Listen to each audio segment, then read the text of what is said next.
In the sky, above the clouds, there was a man with several swords flying around him. A helicopter hovered in the area, watching the man. A group of reporters was present, and the man with glasses asked the cameraman if he had managed to capture it, as this was a live broadcast to the entire world. He responds that the broadcast was already running. "Hello everyone. It's been 2 hours since a strange guy appeared in the skies of NY City.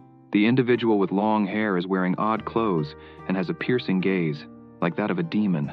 We have no idea where he came from, but we know he's already defeated 26 heroes in these 2 hours. It's been centuries since the appearance of heroes, and as a result, the forces of evil have drastically declined. It's rare to witness a scene like this today. Let's give a round of applause to this mysterious man, and also root for our heroes. Justice will triumph over evil." This broadcast is being brought to you by BB News. For more details, follow my account on Weibo, WZH Baronafon. The live broadcast was going viral on the internet, with many comments saying he was handsome, that they were on his side, while others asked who he was, and some called him cool. The Class A hero, Plastic Man, watching the scene, jumps from a building with his arms open. As he falls from the building, parts of his armor automatically attach to him. At the end of his transformation, when the last pieces of the armor join, they cause an explosion with the final transformation. When he lands on the ground with the armor, its system announces it is activating. 10%, 20%, 40%, 70%, 90%, until the system reaches 100%. Thus, he takes off at high speed towards the protagonist, cutting across the city in mere seconds. The reporter on the broadcast mentioned that it had been half an hour, and wondered which hero would challenge him next. When he sees something approaching at high speed, he tells the pilot to get out of the way. When the reporter sees what it was, he shouts, announcing that it was Plastic Man, and thus announces on the broadcast, "Ladies and gentlemen, Class A hero Plastic Man has accepted the challenge. I didn't expect the next challenger to be a hero from the top 5 Class A heroes in the world. Plastic Man has shown great potential since his debut. I believe this is the end for the young man. Let's have 3 seconds of silence for the poor guy. We hope Plastic Man doesn't go too hard on him." The protagonist says he was the leader of the Tenjin sect from the Xuan continent and asks if the hero could tell him where this place was, addressing him as Sir. The hero tells his armor to increase the power. The system asks him to input the power level, and he shouts, "Maximum power." The blonde reporter said that Plastic Man was going all in right from the start. He even boosted the power level to the maximum. His opponent is in trouble because, after increasing the armor's power, Plastic Man will focus all his strength into his fist, and Plastic Man's signature move, the Hurricane Punch, can penetrate 300 meters of the ground. No one would survive that. It seemed like things were going to end right there. The protagonist asks the hero if he knows how to speak the human language. He replies that it's always the same pattern during battles, those who died horribly and those who talked too much. As he gathers power into his fist, the hero asks if he wants to know why those who fought him died. He says it's because he doesn't waste time with nonsense, and then charges at full speed with his power loaded.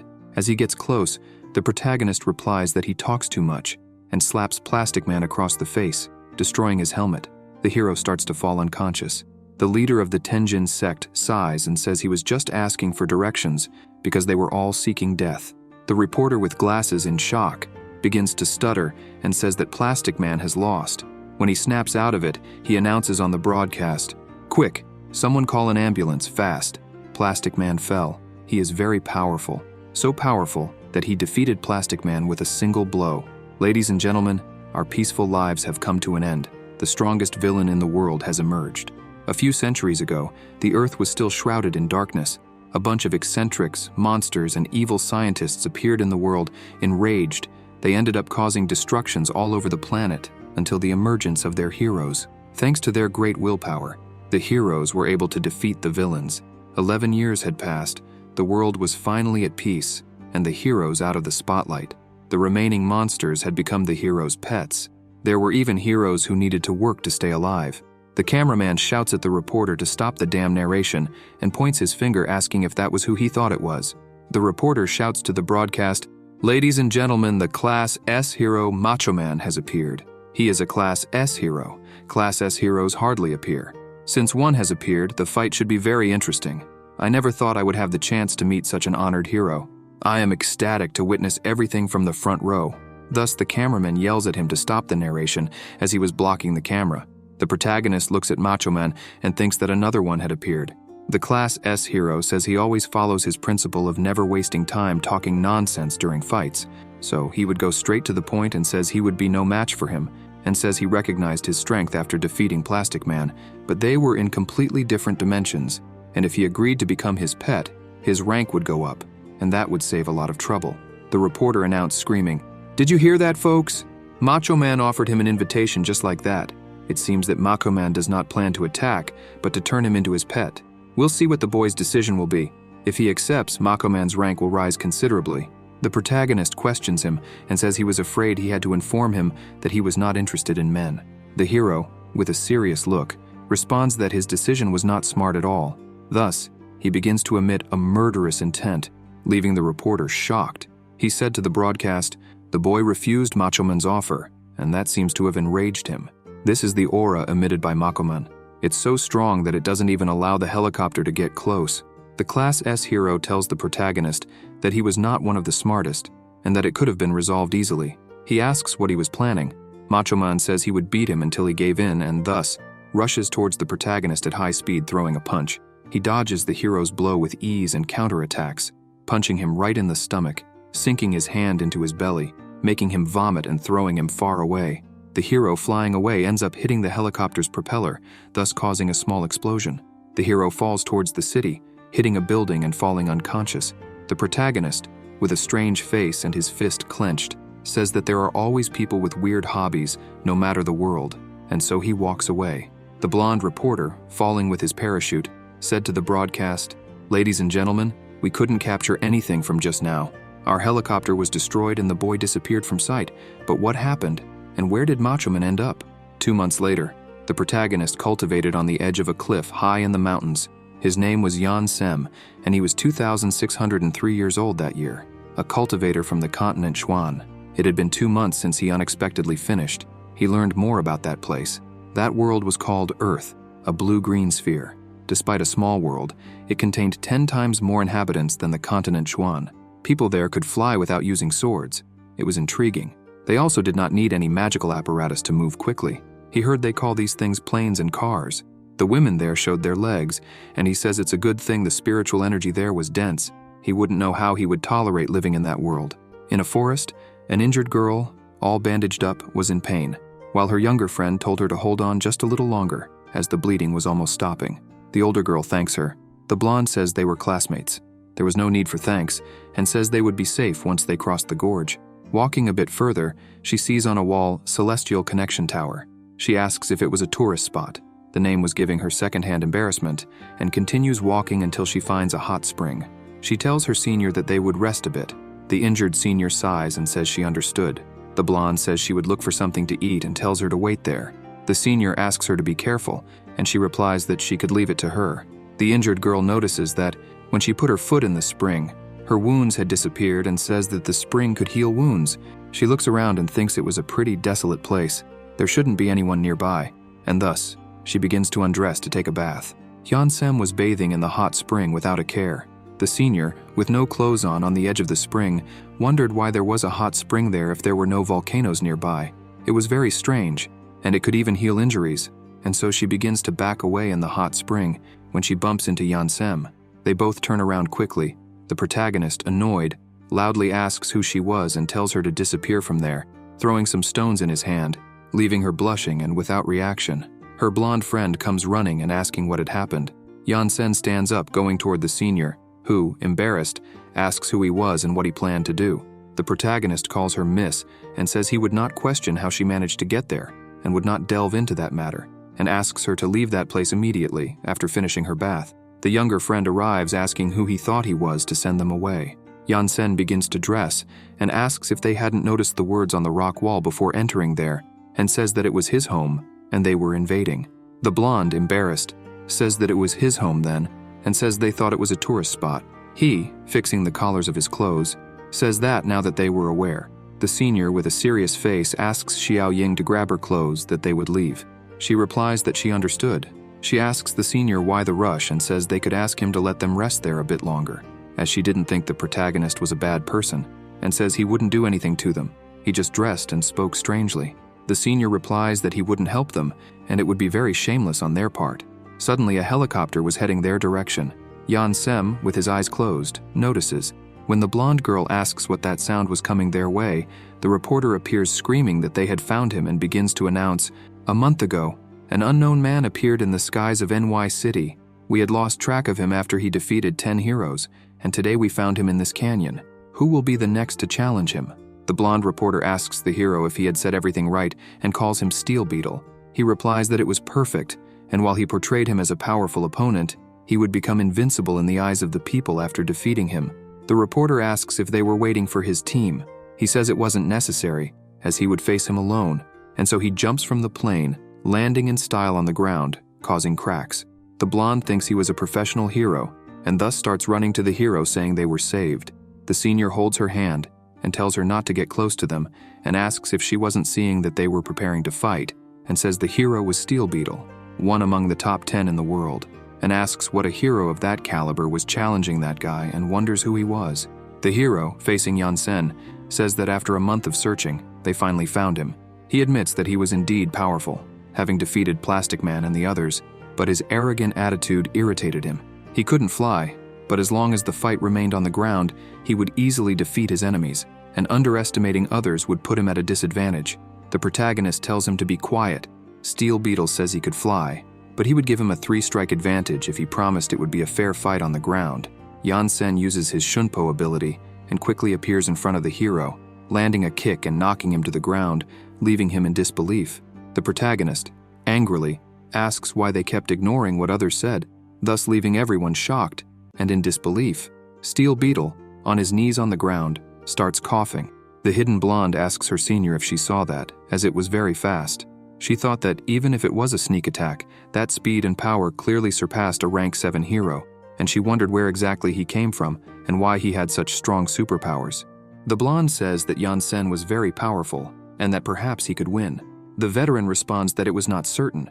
Despite his attack surpassing the power of a rank 7 hero, it still wasn't enough to defeat the Steel Beetle, because she heard that in terms of strength, the Steel Beetle was in the top 10 of the God class rank when he was fighting alone. The hero says he was indeed powerful, and comments that if it had been Plastic Man who took his kick, he probably would have wet himself, and thinks it's a shame because he was one of the 10 God class heroes. An aircraft was coming towards them. The pilot says that this was from the Steel Beetle monitoring team, and that all functions of the Steel Beetle were fully operational, and that they could transfer his armor to him. The hero responds that it was excellent, and tells the protagonist that he was going to show his true power to him. And so he strikes a pose, and his belt begins to glow, and he shouts, "Steel Beetle," very loudly with his hand raised, and thus begins to gather several beams of power coming in his direction. Yansen, seeing that, makes a strange face and remains silent. Steel Beetle, with the power gathered, takes his morpher and places it on his belt and says it was time to morph, and thus some beams of power start shooting out in all directions. The veteran, seeing this, thinks that she remembered seeing Steel Beetle's transformation on television when she was a child, and never imagined seeing it in person. The reporter in his helicopter announced on the broadcast, "Ladies and gentlemen, did you see that? The Steel Beetle has transformed. After 11 years, we are seeing the best armor ever made again in action. I still remember 11 years ago the Steel Beetle became famous by defeating hundreds of monsters wearing this armor. This man made the Steel Beetle transform. This will be an exciting battle." The hero, after morphing, says that it was done, leaving the veteran and the guy with glasses silent. He tells the protagonist that they would continue with the fight. He sighs and responds that so be it, and says that since he was being so persistent, he would accept the challenge. And so Yansen draws the sword of sacrifice and says that he had a body that was at the point of ascension and asks for his contribution. The hero responds that it was great, as things were getting more interesting, and tells him to come at him.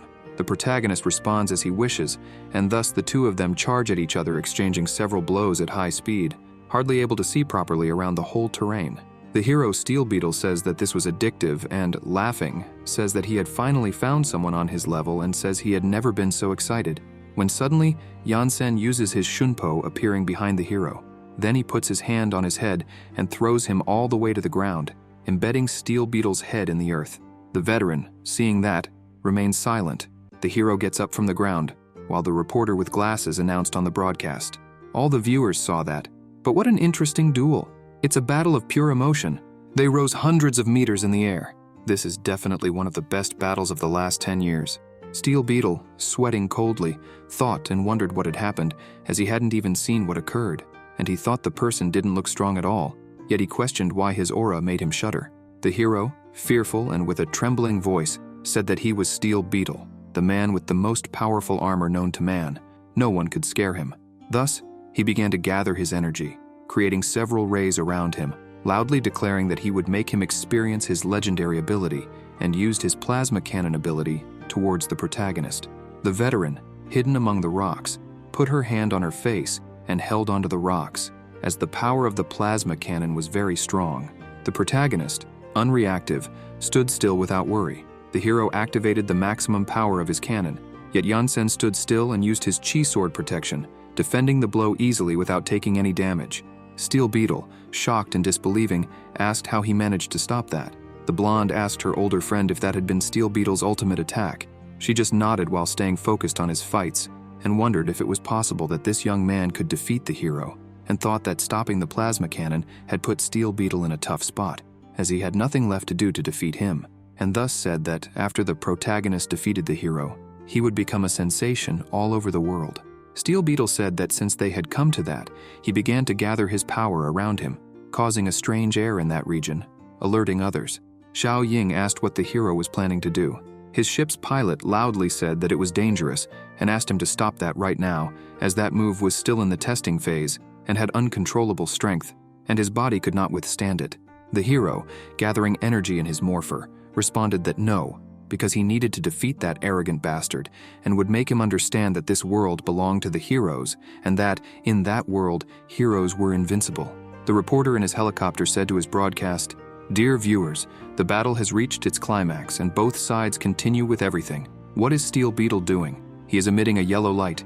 Could this be the hero's ultimate ability?" The pilot told Steel Beetle to reconsider, as his strength capacity had already exceeded the maximum limit, and said that he was still not able to control that power. He would lose control. The pilot, seeing him gather that tremendous power, wondered if he was trying to kill himself. The protagonist stood still without moving.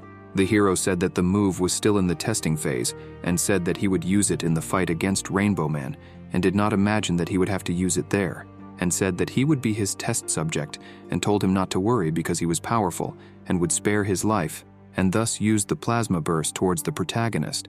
He pointed 2 fingers towards the plasma burst and used the chi sword materialization, thus reflecting the plasma burst back to Steel Beetle, which ended up destroying all his armor and clothes, leaving him naked.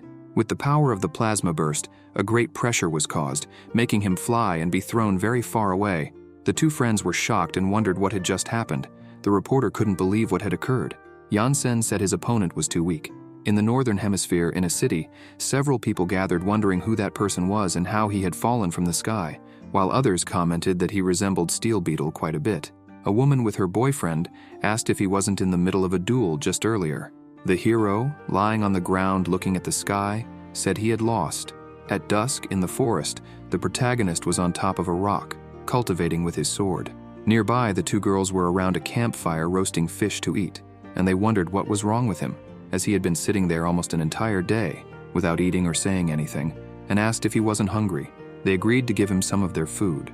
The protagonist, while cultivating with his eyes closed, heard someone calling him. When he opened his eyes, he saw a roasted fish in front of him. The blonde said he had been sitting there all day, and told him to eat something, handing him the roasted fish. He replied that he was not hungry. The blonde sat near him and questioned him, saying he wasn't from their world. He asked why she thought that.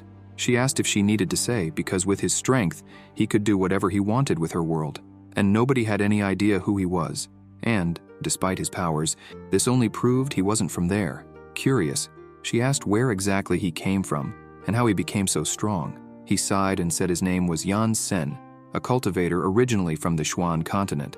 He began his cultivation at the age of 6, and by 10 years old, he had reached the apex of martial arts, and at 12, the peak of chi cultivation rank. He reached the arts of spiritual cultivation at 16 years old, and at 17 began the training of spiritual refinement.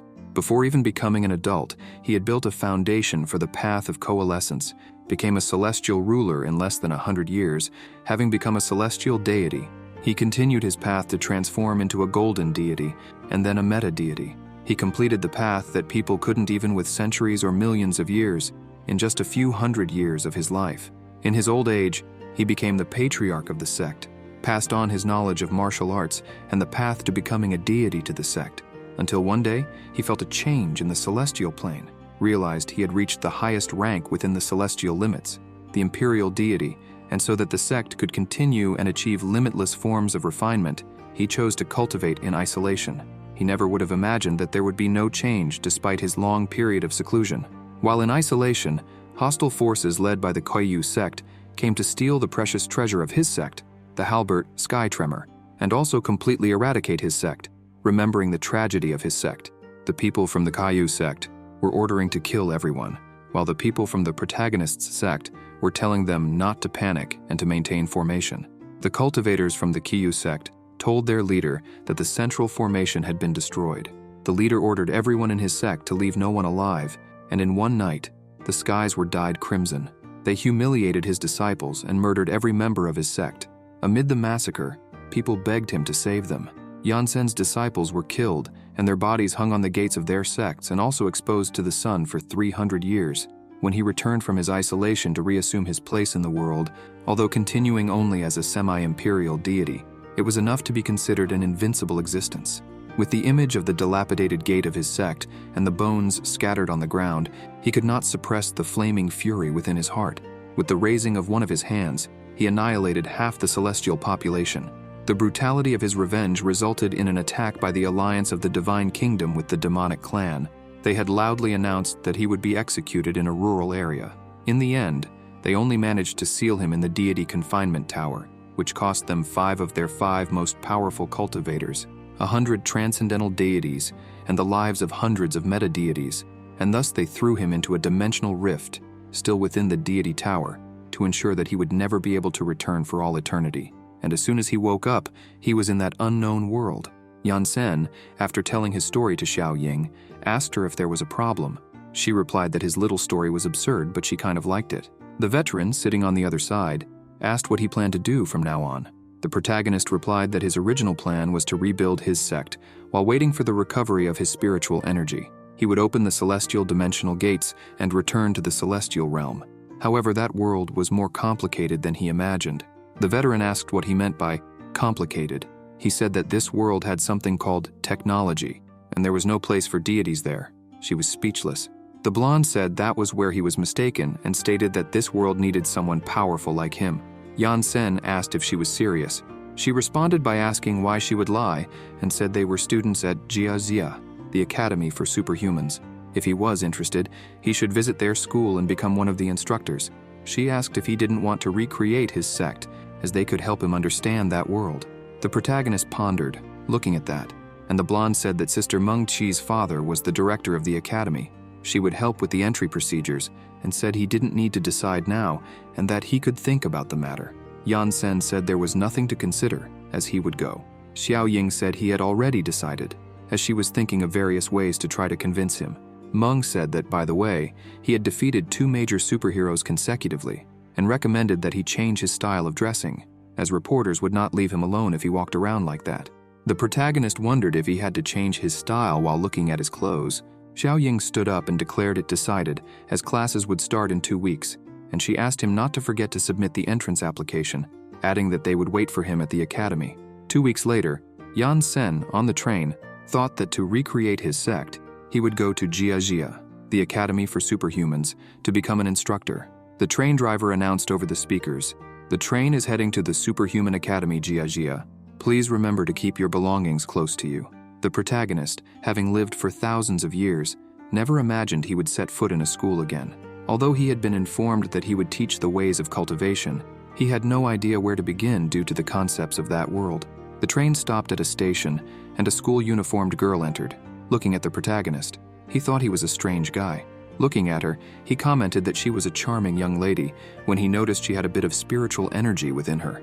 Suddenly, a perverted man approached her from behind, making her uncomfortable, and then he grabbed her and began to touch her. The protagonist, seeing this, wondered what that was and questioned if it was sexual harassment, thinking that doing such a thing in public was degenerate. The girl, utterly embarrassed with a trembling voice, begged for help and pleaded for someone to rescue her. Looking to the protagonist for assistance, He closed his eyes and thought that the years he lived on the Xuan continent taught him not to meddle in other people's affairs, when suddenly a loud voice cursed at him. Seeing the protagonist's attitude in not helping against the pervert, the girl called him a scoundrel and said she would never accept such a wretch as a hero. The man with glasses asked Sister Lan not to get agitated, as he was someone recommended by Hu Mengqi, and moreover, he had defeated God-class heroes.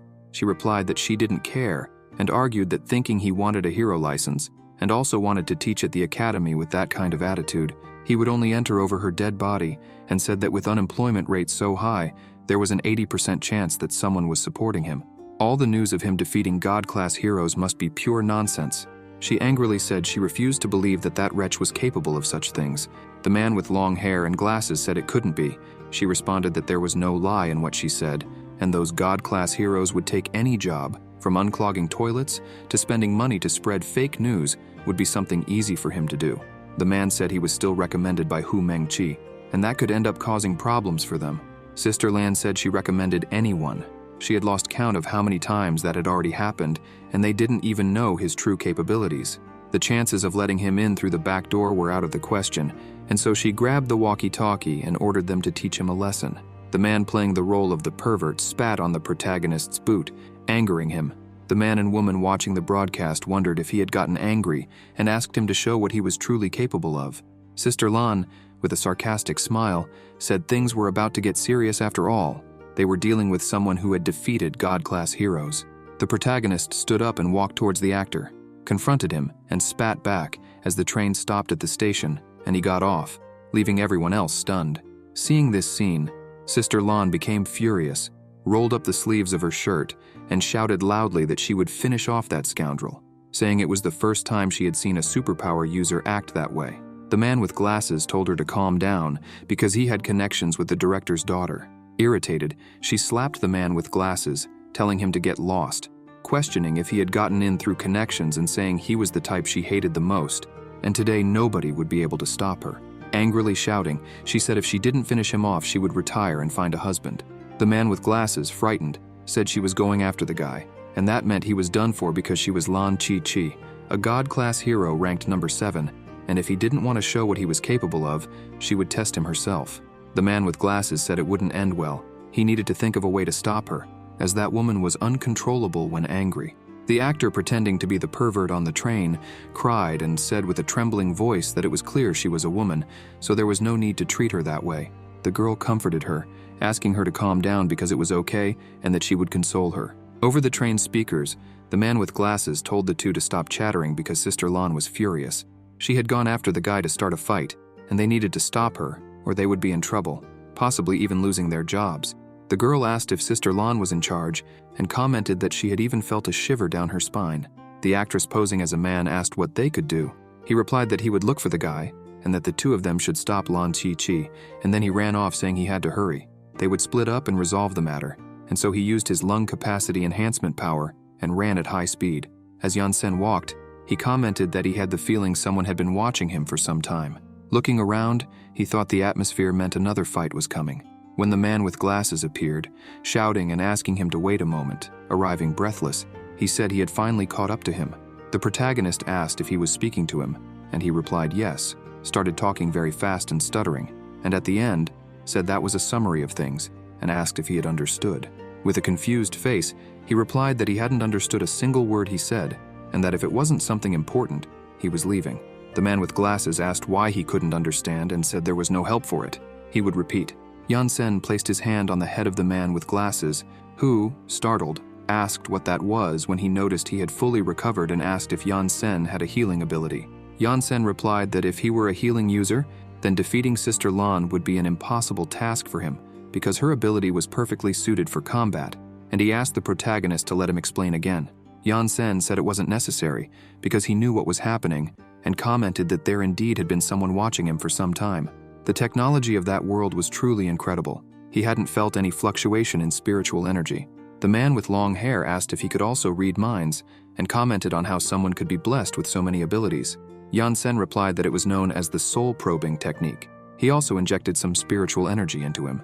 The man with glasses commented that if Yansen had so many abilities at his disposal, he would surely be able to obtain a hero license.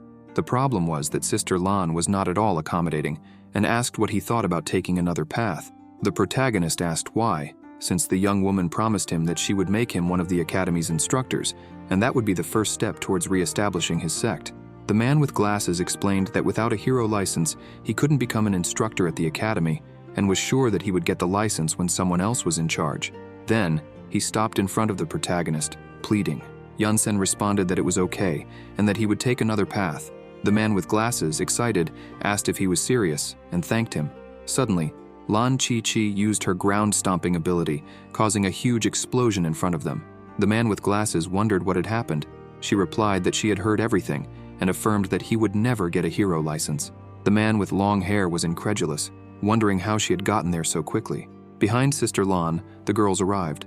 The four-eyed man shouted, asking how she got there so fast, and questioned if he hadn't sent the two to stop her. The girl in white told him to take a look at them and asked if he thought they could stop her alone, with their faces all swollen. He, surprised, said that woman had no limits and said he had to do something, as he couldn't let her go crazy there, since his job depended on it. He asked the protagonist to forget the idea of getting the license, saying it was not a joke and that he couldn't defeat her. Lan Chi yelled, telling the four-eyed to shut up, or she would beat them both up, leaving him scared. Yansen asked what the lady wished. She replied that she would finish him off, and then announced that it was showtime.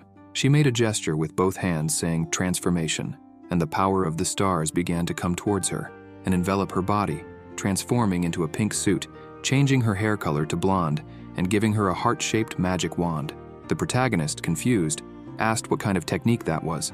The four-eyed man with a nosebleed asked how she could transform right off the bat, as it was a lot of stimulation, and said he had no idea how Yansen had managed to defeat God-class heroes like Steel Beetle, but it didn't matter whether it was through bribery or force.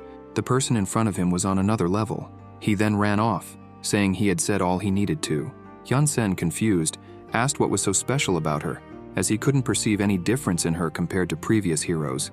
She took her magical staff and asked him to show what he was capable of, stating that there weren't many people in that world who could make her fight seriously. He, with a look of boredom, asked why the warriors of that world were so peculiar, questioning if they ignored him when he spoke, or just charged at him looking for a fight, and asked if she had something against peace, questioning if it was so difficult to resolve things through conversation. Lan Chi asked what he meant by resolving things through conversation, and explained that this is a world of superpowers, where power is all that matters, questioning if he hadn't read the manual before coming here. He asked if she was going to shoot beams like Steel did before. She replied that she had to disappoint him, as she was a battle mage and charged at him, attempting to grab him. He easily dodged, and when she turned her hand and said magic explosion, the four-eyed man ran off and told the other girls to stay away. Suddenly, a huge explosion occurred with the magic explosion ability, and in the middle of the dust smoke, she leaped out and launched a blast towards the protagonist. Yansen slapped the blast away into the lake, leaving the four-eyed man frightened. Lan Chi commented that he was an interesting boy. He replied that indeed, she was more powerful than the others. She yelled that she was just warming up. The four-eyed man admitted he was wrong to underestimate the guy, saying he even made Lan Chi get serious. The girl in white commented that all she knew was that Sister Lan always beat up people who wanted the hero license, and asked why she was so angry. He explained that they were newbies, and recounted that when he met Lan Chi 3 years ago, she wasn't like this, and at that time she was what one would expect from a magical warrior. 3 years ago, Lan Chi greeted the four-eyed man saying they would be colleagues, and that she wanted to do her best in recruiting and training the next generation of heroes, leaving him all embarrassed. During this period, Lan Chi and he met all kinds of people, but none were normal. They saw various strange techniques, and compared to them, his lung capacity enhancement technique was incredible. Lan Chi changed over time, challenged all the weirdos, and even began to reject the idea that a magical girl needs to be cute, vowing to end anyone who said that. The girl who had pretended to be an actor commented that it's no surprise that Lan Chi had a strong temper, while the other observed that she didn't look like a mage. Lan Chi, excited, told the protagonist that he was getting her excited, and mentioned that she had waited 3 years for someone like him, starting to summon magical lightning spheres around her. Yansen said that in that case, he might accept the eccentric license, but she angrily responded that for that, he would have to prove the full extent of his powers. He, bored, expressed concern that she would be scared if he really showed what he could do. She laughed and called him arrogant, saying that no one had ever intimidated her. With the magical spheres ready, she challenged Yansen to try and scare her and launched the energy spheres at him, advancing afterward at high speed, using her magical power at 100%. Yansen apologized for the transgression and with a swift gesture slapped her face. The protagonist thought that immortals did not appreciate violence, but the magic spheres she had launched ended up causing a huge explosion, leaving Four Eyes and the girls shocked, and they wondered if Sister Lan was still alive. With the power of the magic spheres, a huge crater was formed in the ground. Lan Chi-Chi, all wounded, emerged from the debris caused by the explosion, used her healing spell, and jumped out of the crater. She called him a scoundrel and questioned how he dared to hit her right in the face. The girl in white asked Four Eyes what ability Sister Lan had, questioning whether she had always had such an ability. He explained that it was known as the healing spell, and that it had been a long time since Sister Lan had used that ability, which, during the time when the heroes faced the monsters, had made her popular among team members. She was famous in the world of superhumans precisely because she possessed high critical damage, long-range magical attacks, and healing buffs. And when the heroes emerged victorious, she not only received the title of God-class hero, but also gained a legion of fans among the heroes. The actress girl asked if she was that overpowered and questioned Four Eyes why he was so uneasy. He, terrified, explained that if Sister Lan was forced to use that ability, it meant she was having difficulty facing her opponent, whose strength was well beyond expectations. Lan Chi-Chi then asserted that if 100% was not enough, she would go beyond, and began to gather power in her fists again. Suddenly she noticed that Yansen appeared in front of her, using his shunpo, leaving her in shock. She wondered how he was so fast that she had no time to react, being at least 500 meters away, and in less than a millisecond, he appeared right in front of her, a speed that was above the speed of sound. Irritated, she thought that was scientifically impossible. The protagonist then said he would explain and grabbed her by the collar of her shirt and threw her with great force into space, saying that this was called a martial technique. He used his shunpo again and appeared in space in a millisecond. She, flying at high speed, called him a dam. When she approached him, he used spiritual pressure, giving the impression that he and his palm were giants, and threw her back to where she was before. When she was getting close to the ground, Yansen used the shunpo again and appeared before her.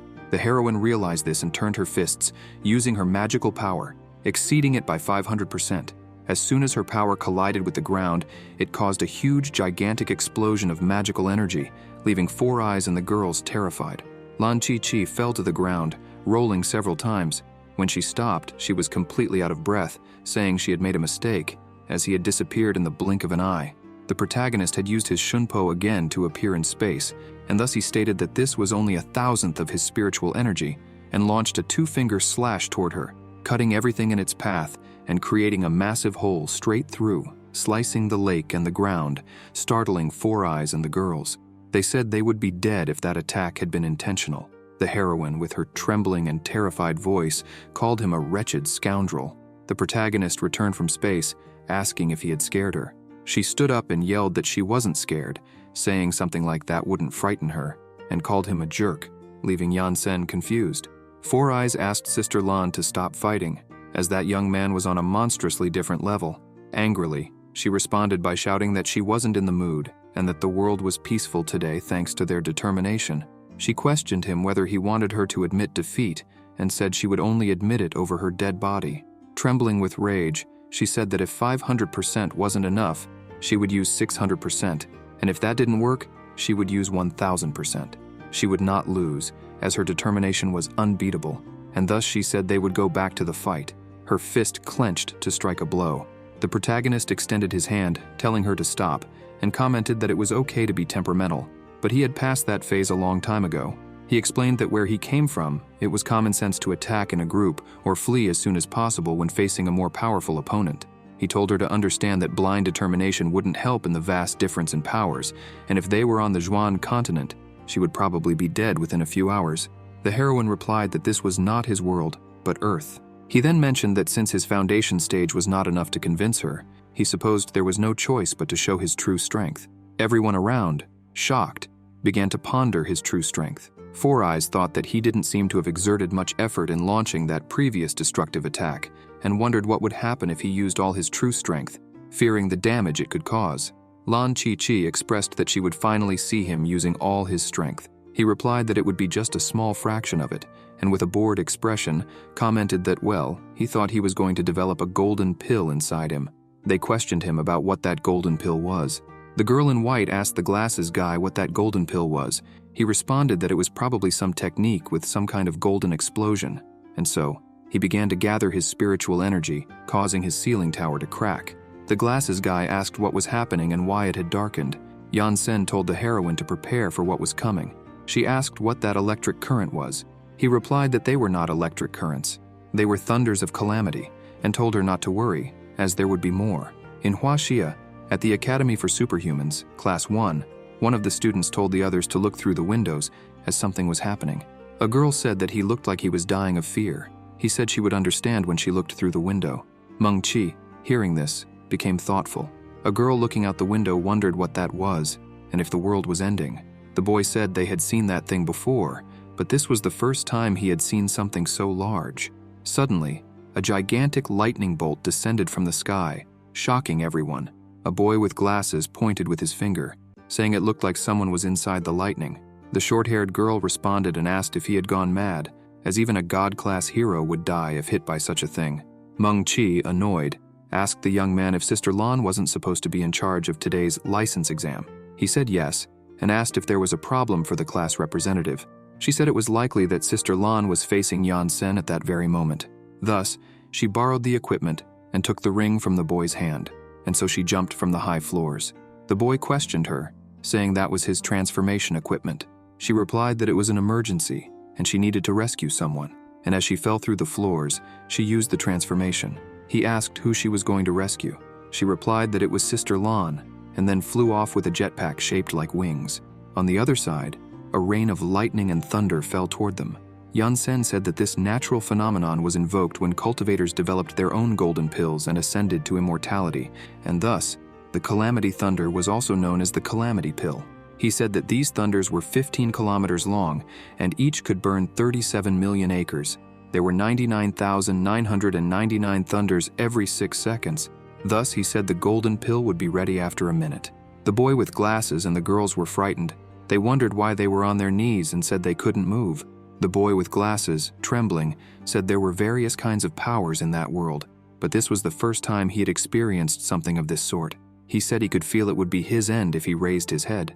The heroine, kneeling on the ground and trembling, spoke with a trembling voice that she was not scared. She said she was among the best heroes in the world. There was nothing that could scare her. Thus, she wondered why she couldn't look him in the eyes and asked herself if, in the eyes of that man, she was just a novice. Thus, she shouts to exceed the magic limit by 10,000%. She raised her head and called him an idiot looking at him. She noticed that she seemed like an ant next to him. It was at that moment that Lan Chi realized she was completely screwed. The man was right. When facing a powerful opponent, futile efforts should be set aside, and the attempt to flee should be the main focus. She noticed how foolish she had been to challenge him, that man, someone who was leagues away from her. This wasn't even a battle. To him, she was just a mere particle of dust. All he needed to do was breathe, and she would completely disappear. And it was at that moment that Sister Lan completely lost her composure and her fighting spirit. Mung, as she flew to the scene, noticed that the thunder had ceased, and she no longer felt that immense pressure from before. Thus, she increased her speed and said that this was not good, and she needed to hurry. 10 minutes later, she arrived at the scene and saw where they were, but noticed there was an ambulance, so she landed and ran towards them. Upon arriving, she saw a woman on the ambulance stretcher, and asked if that wasn't Sister Lan, and how she ended up in that state. The doctor replied that it was cerebral ischemia, resulting from severe trauma, and it was likely she would have to be hospitalized for 6 months. Mung said that Sister Lan was a world-renowned heroine and questioned the doctor, saying his hospital had hundreds of users of healing abilities, and asked if something couldn't be done. He replied that there was no other alternative, because besides the cerebral ischemia, the amount of energy she used in the fight far exceeded the amount she had used in the past decade. It was a miracle she was still alive. The boy with glasses, scared, said that Yansen was a complete monster. Not even monsters were so ridiculous. Mung approached the protagonist and asked what he had done to Sister Lan, since she was a heroine. He asked why she was giving him the role of the bad guy, as it had been her who wanted to see him at full strength. Somewhat awkwardly, he said that all he did was develop a golden pill, and questioned, asking how he was supposed to know she would get so scared to the point of being in that state after only 2 thunder shots. She, annoyed, said that despite having no idea what he was talking about, but judging by his facial expression and tone of voice, she bets that guy was bragging. She put her hand on her head and said it was better to let it go, as no one was seriously injured, and so she asked if he had passed, as she forgot to mention that he needed a hero license to teach at the school. He replied that he had no idea, and thus he asked the boy with glasses if he could now receive that license. Trembling all over, he said yes and that the license was his, as he never wanted to see his face again. Yansen said he had passed and asked what he did now. She replied that since he had somewhere to go, she would take him to the staff hostel, where the academy housed the instructors, and said he could start working tomorrow. The girl who had pretended to be attacked by a pervert approached, trembling, and told Mung to go together, as she was planning to return to class when she finished her part-time job. She noticed and said it was Chun Kei-shan. Coming closer, she hid behind Mung. As they returned to school, she asked the protagonist why he was flying. He replied that why walk when you can fly? Yansen said he had a question and asked what was the purpose of that class, as he still could not quite understand their customs. She replied that the abilities of that world were separated into classes and that these classes were based on the levels of their abilities. Superpowers were normally divided from Class 1 to Class 10, and above Class 10, they had the Legendary class, Mythical class, Demigod class, and God class. Mung says that the God class heroes are the most powerful heroes in the world, and that he had already defeated 3 of them: Macho Man, ranked 68, Steel Beetle, ranked 10, and Lan Chi, ranked 7. The protagonist says that in that case, the ability users of that world were quite weak, and says that he could defeat them alone even in his pathetic state of the Foundation realm, and if he repeated what he just did, it was quite likely that all of them would have died like flies. The girl says that she had already understood that he was powerful, but that the people of that world were not as weak as he thinks. According to the records, there is another class above the God class. He asks another, and the girl replies yes, and that they were called ancestral heroes, whose abilities were quite different from theirs because they depended on superpower equipment through mutations. It was said that besides having individuals among them who could control time, there were also those who could use the energy of the sun and stars. Indeed, members of this class were capable of creating extremely complex worlds. Yansen, surprised, says that mortals who possess the power of conception were interesting. He would love to capture one of them for experiments. Mung, in disbelief, asks which part he did not understand, that it was just legends, and says that, according to historical records, they were the first humans to awaken superpowers, which means they were the ancestors of all superhumans. The protagonist replies that he had understood, and says that it was no wonder they had no idea what cultivation was. The girl tells him to forget about that and says that the last time they saw each other, he had said he would like to re-establish his sect, and so she asks why someone as powerful as him would care about something like that. He says that before his esteemed master passed away, he left the sect under his care, and the words he had said at that time were still fresh in his mind. The protagonist begins to remember when his master told him that although he had become one of the most powerful deities, the punch from earlier revealed that he needed to improve in various aspects. Thus, he thanks his master for his mercy. The master begins to say that he had lived among the deities all his life, and despite this, he never managed to become an imperial deity, and thus his decaying body was no longer able to absorb the spiritual energy around him. The protagonist says that it would not happen, as the master was one of the most powerful deities in the world. He would not die at all. He replies that that day would come, as only the emperor of the deities was eternal, and says that he would pass on his title of sect leader to him, and thus he hopes that Yansen would lead his sect to true immortality, and asks him to remember his words. Never take things to the last consequences. A deity should not put someone under strong pressure. He replies that he would follow his teachings with honor. The master says that was fine. He could leave now as he was getting sleepy. Yansen tells Meng Qi that this was what his master had told him. She says she understood, and then he says that it was his recklessness that resulted in the destruction of his sect. With a determined look, he thinks that this is why he must re-establish his sect and fulfill his master's dream. The protagonist begins to speak as if it were no big deal, saying that, in fact, there was another way to recreate the sect. The girl asks what other way, and he replies that, for example, he could destroy the tower of confinement of the deities, and then find some suitable place to create a world, then create life, perhaps even make them born with golden pills in their bodies, and resurrecting the entire sect would only take 2 seconds. The girls, shocked and in disbelief, wonder how to create new lives. The protagonist sighs and says that it was one of the unprincipled methods. He felt that his esteemed master would not be proud if he recreated the sect in that manner. The girl, incredulous, asks loudly if he was joking and asks if he was really capable of creating life artificially. He replies that he was not joking and says that a mystical being was already capable of creating hundreds of worlds, and it would be easy for an imperial deity to create newborn cultivators with golden pills already embedded in their bodies. The girl responds that he was quite the cheater and questions him, since he was so powerful, how did they manage to seal him? He, a bit embarrassed, gives a light laugh and says that it was somewhat shameful to report. There had been retaliation at the time of his return from seclusion and the conquest of his title as emperor, and it was inevitable that things got a bit out of control. So he begins to tell how it happened. When the retaliation occurred, the surrounding area was completely destroyed, with an ocean of magma around the ground. An old man, lying injured on the ground, said that he was the legendary imperial deity, the monarch of all immortals. Even with all the celestial deities and the demon clan combined, and 20 of them were mystical beings. With a single strike, he had killed 5 and mutilated another 10. In disbelief, he begins to punch the ground, calling him a scoundrel, saying that countless others had also died. The celestial realm was doomed, and he questions Qiyu why he had destroyed other people's sects for no reason. The old man told the protagonist that, despite having attained the title of imperial deity, he was no match for the Tower of Confinement of Deities. It was a magical treasure of his that took 2.6 billion years of refinement in the celestial realm to be created, and he would never be able to escape once confined. Yansen asked the old man if he believed he could trap him using his mere scraps. The old man then challenged him, asking if he had the courage. So, the protagonist agreed and entered the tower. The old man shouted loudly that the boy had been tricked, and thus he sealed him and quickly opened a dimensional rift, throwing the Tower of Confinement into it, sending him away. And then the old man screamed for all the mystical beings to work together to close access to other worlds. Yansen says that's how he mysteriously ended up there. They also hid the celestial realm in countless smaller worlds, so he couldn't find them.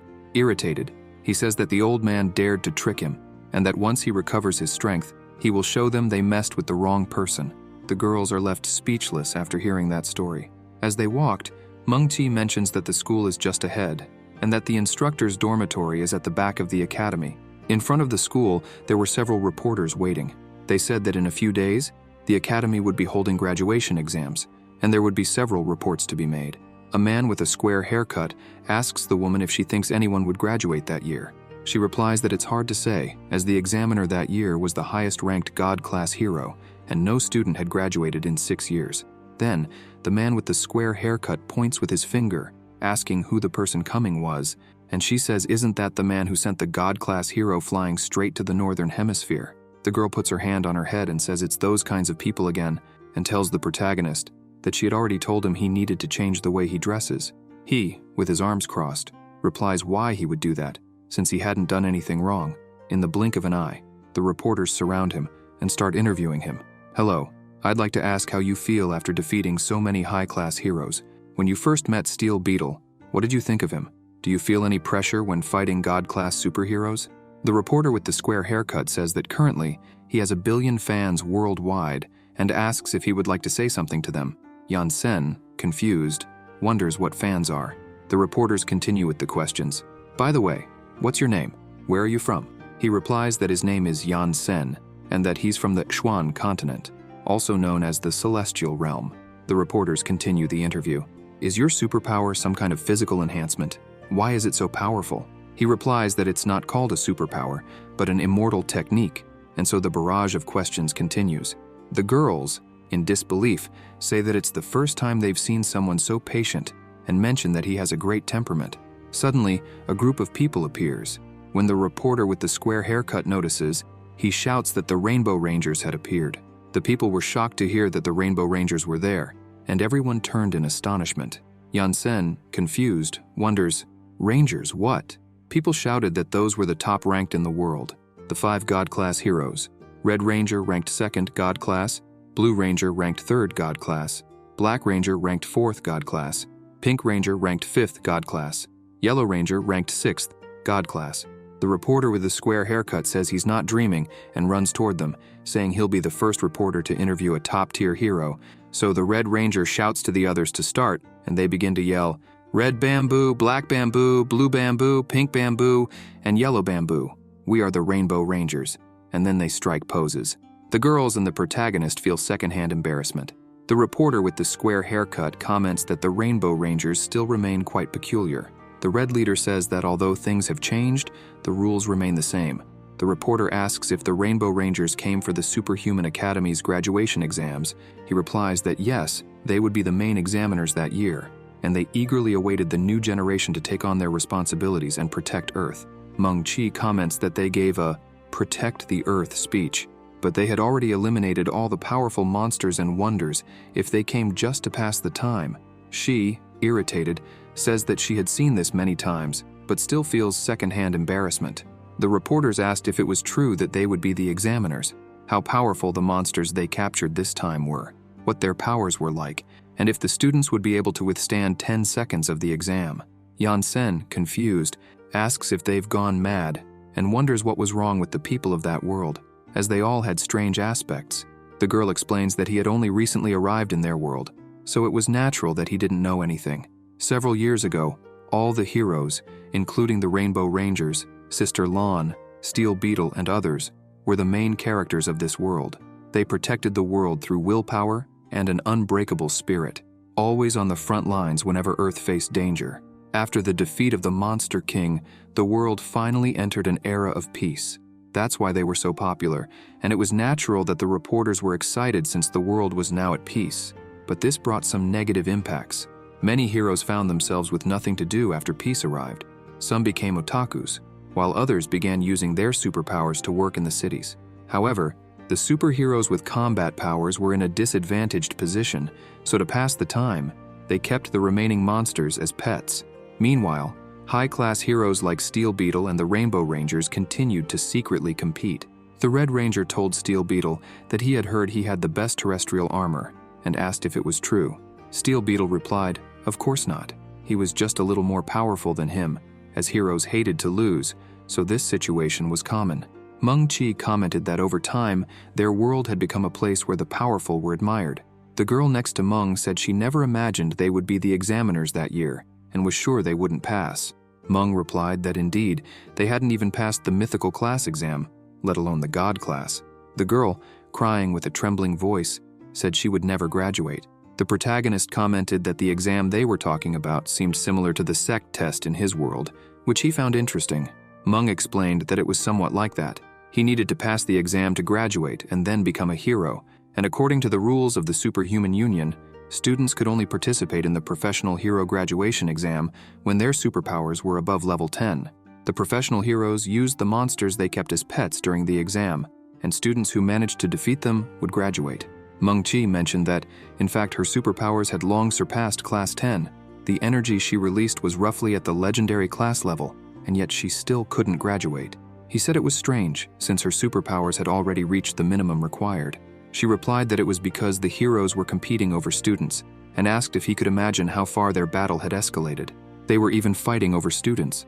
The heroes boasted to others that they had more students than the other, while the other argued that their students were more powerful. Yansen said that the people in her world were really weird. Mung said that many students who couldn't graduate last year left, and that she could already see the hard work her father would go through that year. The protagonist said that, since he had come there to become an instructor to re-establish his sect, he would do something about it. Nothing extravagant, just a small help, and thought he would teach her a technique that would help her pass the exam. Excited, she asked if he was serious. He replied that yes, immortals didn't joke about serious things. Pink Ranger told her leader to take a look over there, saying it was the guy in the white robe who had become extremely popular in the news, and they said he had instantly defeated several superheroes. Blue Ranger said you couldn't trust those reports. It wasn't the first time the media made a big fuss to promote a hero. Black Ranger mentioned that Steel Beetle had lost to him. Yellow Ranger added that his combat power was still an unknown in the superhero world. The Red Ranger leader said that Steel Beetle was only number 10 in the God-class hero rankings, and each of them could easily defeat him on their own, so he told Yellow Bamboo to check his combat power. She replied, "Okay," and activated the superpowered battle system, beginning to analyze the protagonist with the system. Height, 1 meter and 92 centimeters. Weight, 82 kilograms. Age, unknown. Superpower, none. Type, none. Combat power, 5. Yellow Bamboo, in disbelief, says that he didn't have superpowers. Black Bamboo questions her, pointing out that he was floating, and asks if something went wrong with her superpower. She responds that no, even if he was using some kind of equipment, he would still need to use his superpower to boost his power core, and her system, which was extremely powerful, could detect the existence of superpowers. She insists that he didn't have any. Black Ranger then says that it was likely some kind of flight device powered by batteries, adding that he always knew the guy was all about marketing. Blue Ranger asks their leader if they were going to go greet him, but he replies that they should let it go, as they had more important things to do. Mung asks the protagonist if they could learn his superpower, and he says yes. She recalls that he said he would teach them a technique, and asks if it was powerful, wondering if they would be able to pass the exam with it. He responds that it was quite likely. A girl calls them to quickly enter the academy. As they were entering, Yansen and the leader of the Rainbow Rangers, Red Bamboo, bump into each other, and the two stop, staring at one another. The reporters notice and comment that something interesting was about to happen, predicting that tomorrow's headlines would be explosive. The reporters wonder who would be the first to pass through the academy gate, some saying they had no idea, as it was rare to see powerful people facing off, especially in an era where the competition for first place was intense. Mung, in disbelief, wonders how they bumped into each other, and questions if they were going to start a fight. When the protagonist steps aside and stretches out his hand, gesturing for Red Bamboo to pass, he calls the others to go along with him. The reporters are baffled by what they had just witnessed, noting that they had never seen anything like that, and remarking that he had been courteous, something no one from their world would ever do.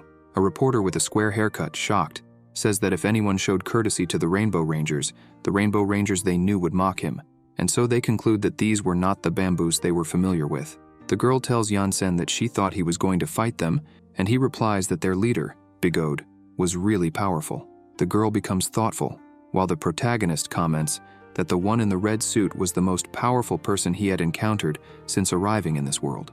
The girl, surprised, says it was the first time she had ever heard him speak so highly of someone. Yellow Rainbow asks Blue Rainbow what was wrong with their leader and why he was silent. Blue replies that he hadn't said anything when he bumped into that guy just a moment ago, noting that it was unlike him. Yellow questions if it had to do with the guy behind him, insisting that it couldn't be. The leader yells, telling her not to turn around. He was scared, thinking she would be killed. Blue Rainbow asks what he meant and questions if he was saying that this guy. The leader interrupts, saying yes, and that he was very powerful, admitting that he was no match for him, leaving the other rainbows in shock. Rosa asks if he was joking and questions how he couldn't be a match for him, considering he was the second most powerful superhuman in the world. Blue, feeling uneasy, says they had just checked, and the guy didn't have any superpowers. The leader responds that his instincts told him that this person was extremely dangerous.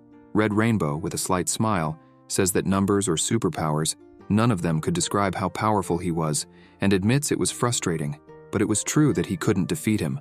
Yellow Rainbow loudly declares that it couldn't be true, that he was just trying to scare them because the superpower system had never failed, and says that in that case, he would check once more. When he turns around, he realizes that the protagonist was staring at him, causing him to tremble all over. He thinks it's better to leave it for another time and walks away, calling the others to follow.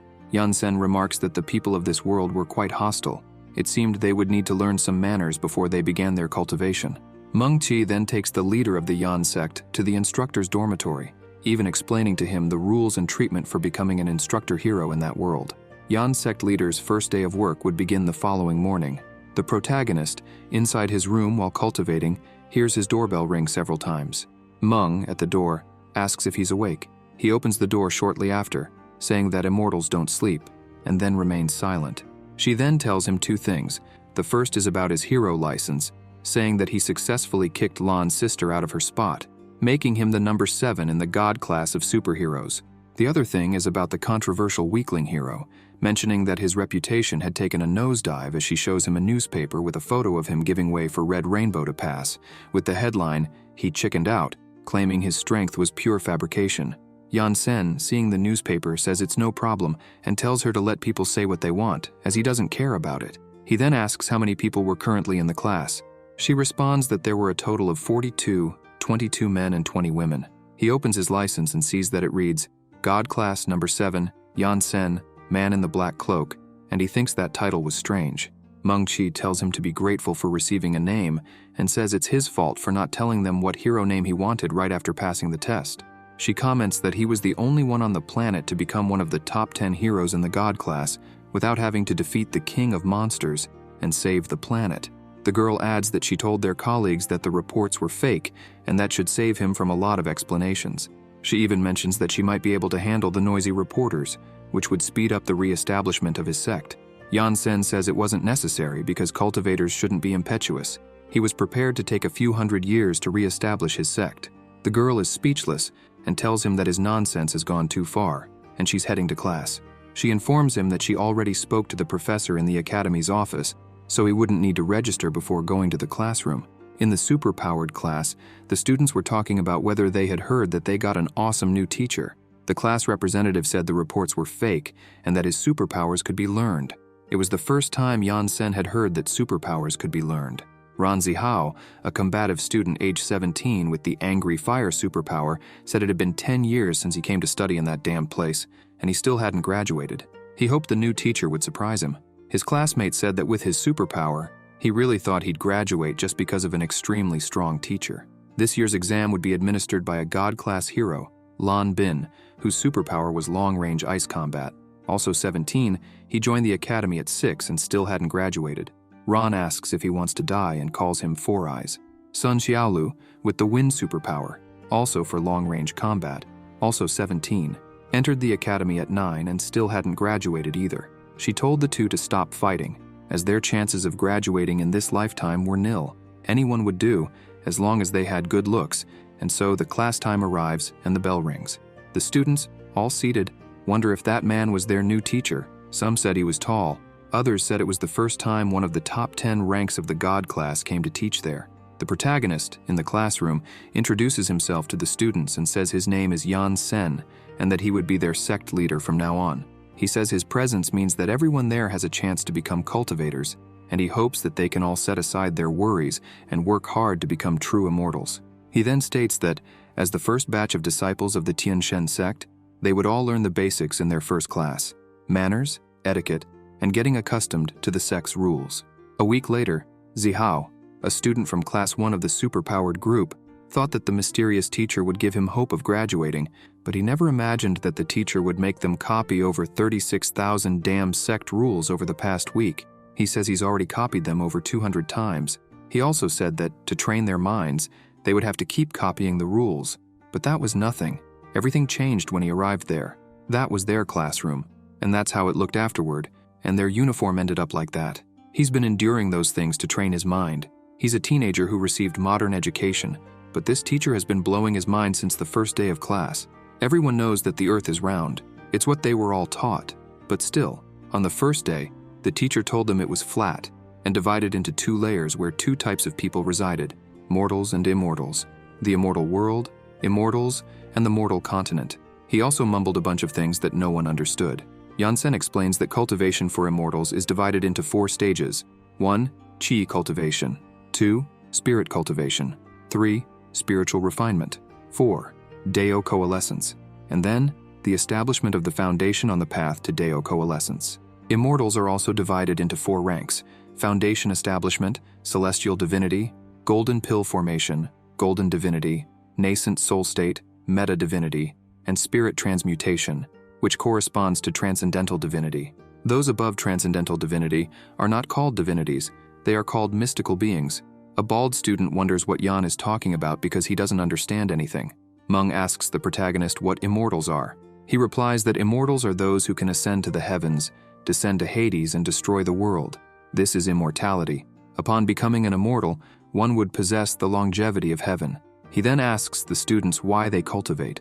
A girl with a determined voice says it's to graduate and become the most powerful heroine in history. He responds that she's wrong, hits her on the head with a book, and says that cultivation is not about prevailing over others, but that the pursuit of Tao is to achieve the Tao of eternal longevity. Mung tells Mr. Yan that he said they would have the longevity of heaven when they became immortals, and asks why they would need to keep cultivating. He replies that he will ask her a question: what if the heaven disappeared? She becomes thoughtful. Ran, irritated, says he doesn't understand anything anymore, but to graduate he will endure it. The protagonist says that although mystical beings can create heavens and spiritual energy, they will still die, like the 5 he killed in a single blow. Ran, even more irritated, says he will endure it. The teacher says they will only achieve true eternal longevity when they become the emperor of divinities. Suddenly, Ran Zihao shouts that he can't take it anymore. Angry, he stands up and, raising his voice, tells Mr. Yan that he's just been spouting a bunch of nonsense and hasn't taught them anything useful. He says that he even made them copy a ton of rules, and that in that world, the poor rely on mutations and the rich on technology, so common people like them have to work even harder. As a teacher, he should be teaching them how to use their powers, not going on and on about some nonsense like longevity. Frustrated, he throws his hat on the ground and says to hell with cultivation, that he's done. His friend asks where he's going. He says he's going to hit on some girls, that he can't waste time with this, and storms out of the classroom, slamming the door, leaving Yan bewildered. His classmates say that lasting a week was an achievement for him. He must really be on his way to graduating. Another says that the teacher is 7th in the God class, and any other teacher would have been furious if one of their students had done that during class. The protagonist says he will continue. The students, surprised, wonder if he isn't angry. The other replies that he doesn't even seem to care. Lan Bin asks how Zihao expects to graduate with that kind of perseverance. Apparently, in that regard, he was a bit stronger than him. Other students said that only Bin would dare to speak like that about Ron in class. Another added that it was because they had the same strength. But indeed, Lan Bin had more perseverance. In his mind, Bin thought he just wanted to go home.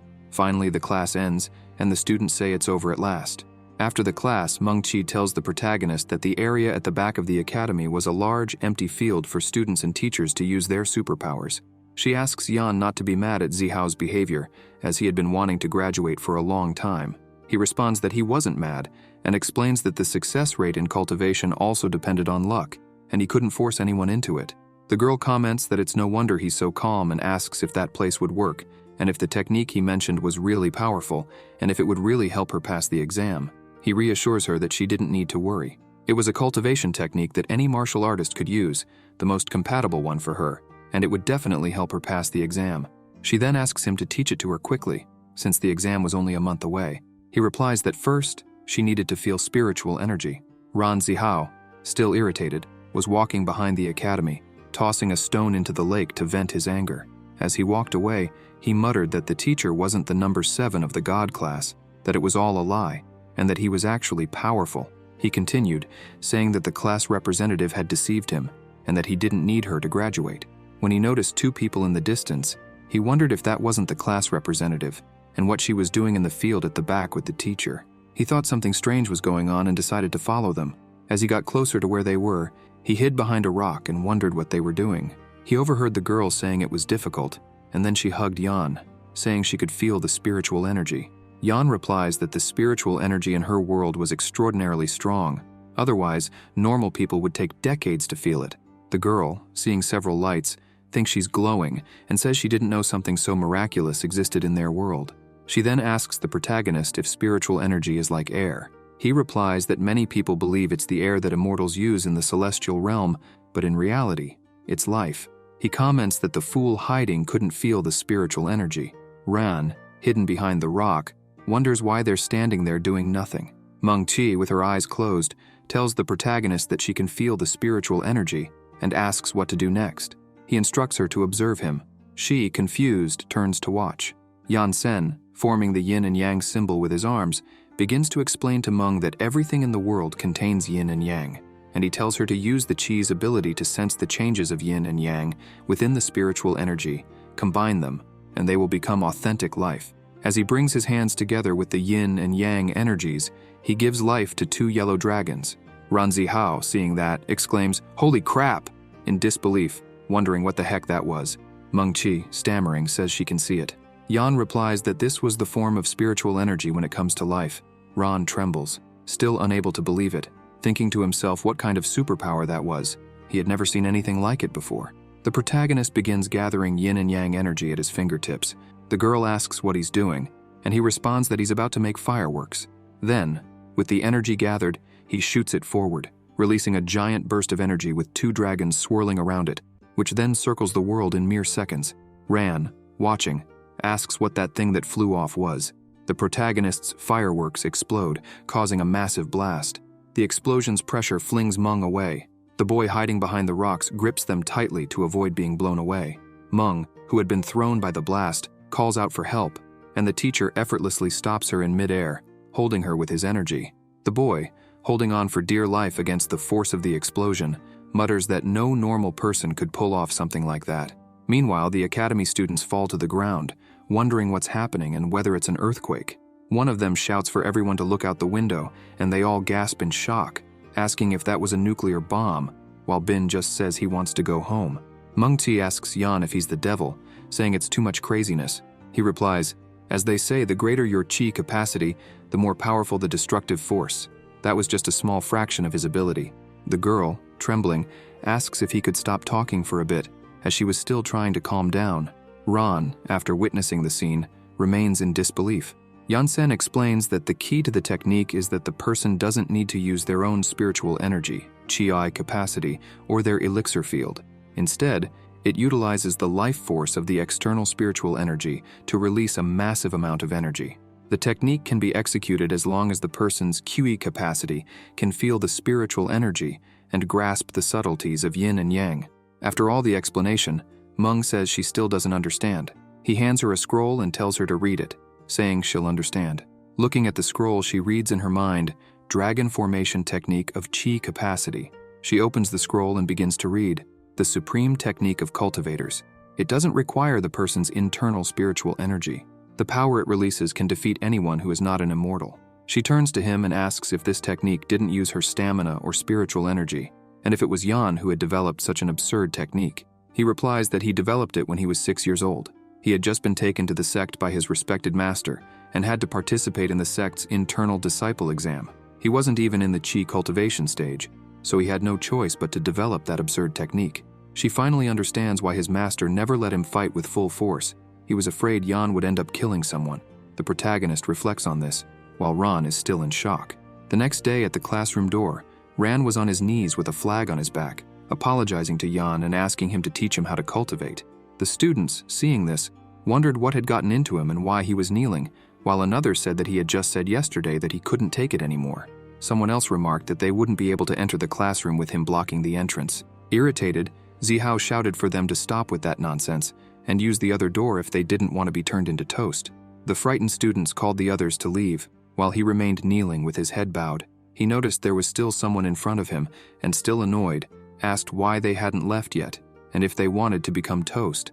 When he looked up, he realized it was the teacher and Mung. She asked why he was on his knees. Embarrassed, he tried to explain, but Yan told him to get up and come inside because disciples didn't need to kneel. Crying, he responded by saying Yan was a great person. Ron stepped aside, letting the teacher in first. When Yansen entered the classroom and instructed everyone to prepare for the lesson, Mung, with a suspicious look, asked why Ron was acting so nice. The teacher said it was likely because he had seen them cultivating. Zihao recalled what he had witnessed and said it had been incredibly powerful. Yan had only moved a finger, and a massive amount of energy was released. Yesterday's explosion was still etched in his mind. He added that he couldn't let Bin find out about it, or Bin would graduate first. Inside the classroom, Ran's friends commented that he smelled bad. He told them to shut up and explained that his anger yesterday had made him throw his uniform in the trash, and when he went to retrieve it, he couldn't find it. So, he had spent the whole night at the dump looking for it, and spent the entire morning washing and drying it. It would be strange if he didn't stink. Lan Bin remarked that it was impossible for Zihao to have come back, given his personality, and said something fishy was going on. A short-haired student mentioned that Bin might not have heard, but Zihao had been kneeling in front of the door until the teacher let him into the classroom. Bin thought about that. The student said it was time for class, and another day of copying rules. Yansen told them that after copying the rules so many times, he might acknowledge that they had memorized them, and they would take a break from copying. Two excited students stood up and shouted that they would finally stop copying the damn rules. At the end of the class, the teacher instructed those two to write the rules from memory, and said he noticed no one had used the model while copying. He asked them to write the 36,000 rules in reverse order. And so, sect leader Yan made his disciples write the sect's rules in reverse order, from memory, over and over again, until the day of the graduation exam. On the day of the graduation exam, at the stadium, the reporters announced over the loudspeaker, "This is the live broadcast from BB. Welcome to my show, folks. Today is the day everyone has been waiting for. Today is also the day of the graduation exam at the Academy for Superhumans." One of the commentators questions the other, and the reporter with glasses responds that, wherever there are battles, he'll be there to broadcast them. He then begins to announce again, "It's rare to see a battle that creates so much anticipation, especially since we are in a peaceful era.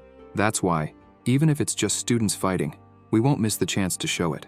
I'll put my life on the line to broadcast this live for everyone, so please don't forget to follow my WB account, WHZ1fan. Besides, it's been 21 years since a student graduated from the academy. It's well known that the students are desperate to graduate. If no one graduates this year, it'll be a new record for the academy, and it'll become a laughingstock in the hero world. Not to mention that the academy will go bankrupt." Wu, the director of the Superhuman Academy and father of the class representative Wu Mengqi, was crying. With a trembling voice, he said that his daughter would have to work hard for her father's sake.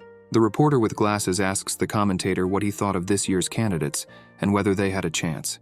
He replies that he didn't think so, and explains that, considering this would be the most difficult exam ever, with the Rainbow Rangers as examiners and the controversial hero Yansen, the man in the black cloak, as the candidate's teacher, those students would never pass the exam.